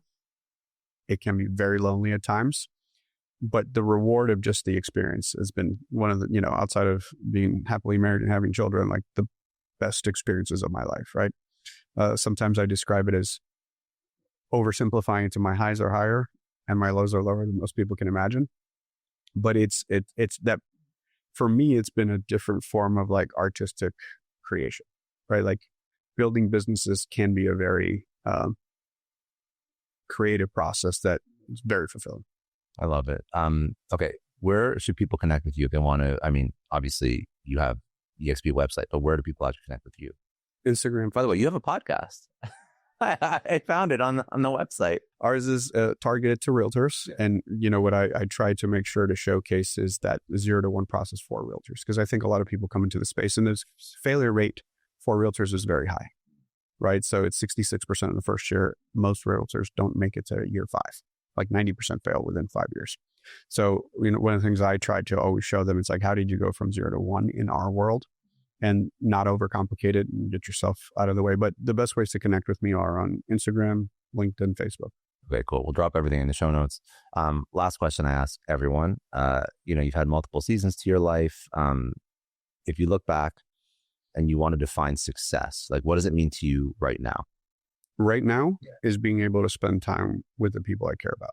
Because having had, you know, several moments that externally are defined as success, I think Ariana and I kind of redefined it. It's like, it's the people that you care about, that you spend time with, is actually what matters, right? So whether it's the moment in recognition from a role or an exit or a success,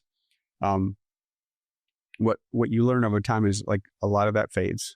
And, you know, I had a very singular focus in my early 20s of certain titles. And then when I achieved them, it actually felt like an empty, meaningless moment. So for me personally, in this season, I don't want to ever miss out on something I can't undo. Like, for example, I'm never missing daddy-daughter dance. Last night was Natalia's birthday, and like I had to be at a very, very important event, but it was like, I'm leaving at 1:00 and I will get home when she's walking in from her music class. Maybe I was an hour late, but it's like, I'm not missing that, and it's non-negotiable. So, and again, that's spoken from a place of privilege, and I recognize that. But in this season, that's actually my decision tree. I love that. And by the way, I know you're saying it's spoken from a place of privilege, but I think the beauty of what you're teaching over is like also understand what you're optimizing for. So there's levels to this game, and you don't have to be playing at the level that you are at, or that you have played at, or that many of our mutual friends play at to achieve that. And some people, I find, they over-index on titles, financial, and they realize they actually don't need all of that to actually live the life they want to live.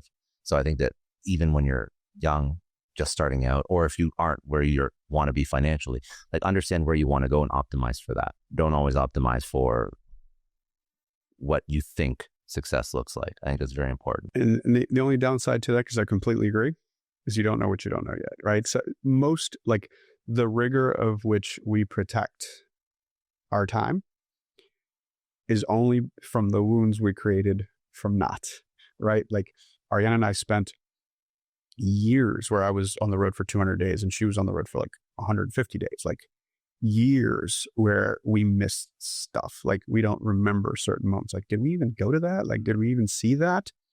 Versus now, like that's the non-negotiables that go into the calendar for 2025 before we agree to anything else.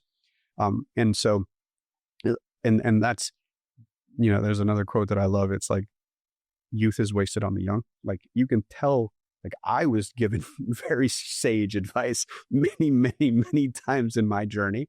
And I was like, yeah, whatever, old man, you don't know better. Like, I'm smarter than you, whether like parent, mentor, anyone else. So that's kind of the beauty of the journey. Like you actually don't know what's important until you kind of fumbled that ball, and make sure you don't do it again once you have another opportunity. I know I said that was the last question, but I lied. What would be one lesson? I'm going to change this question, because my question that I usually ask is, what would be a lesson you tell your 20-year-old self? Which is a great question, but I actually want to reframe it. And you would be the first person that I'm reframing it with. And the question will be, what would be a lesson that you want to leave your kids with? I think I would answer it the same way. Yeah. Because sometimes, I'll tell you why I'm changing it. Because sometimes people say, I wouldn't change anything because all the hills and the valleys, it sort of led me to where I am today. And I don't want like the same clip from every single person. So no, and that would be my answer, but I will answer differently because you questioned it differently, which that's why I said I would have answered it the same way, which is enjoy the ride. Whether it's my 20-year-old self or my kids, I think especially when, again, like maybe I'm wired differently, but like it was like, I need to achieve X by Y, right? It's like, no, you don't. 99% of everything we fear or keeps us up at night at some moment in life is literally irrelevant at a later date. Like if I look back at those moments where we made a bad bet and we lost the 350 or 750 or 400 or whatever, like I remember both of us up at night crying or freaking out or losing sleep, or like that feeling in your stomach where you think you're, going to lose your mind. Now I can't even pinpoint what triggered it or how it felt, but like, it's like, it was no big deal. Like, so, are you spending time with the people you care about in the moments that are important? And outside of that, it's like, you'll be okay. Enjoy the ride.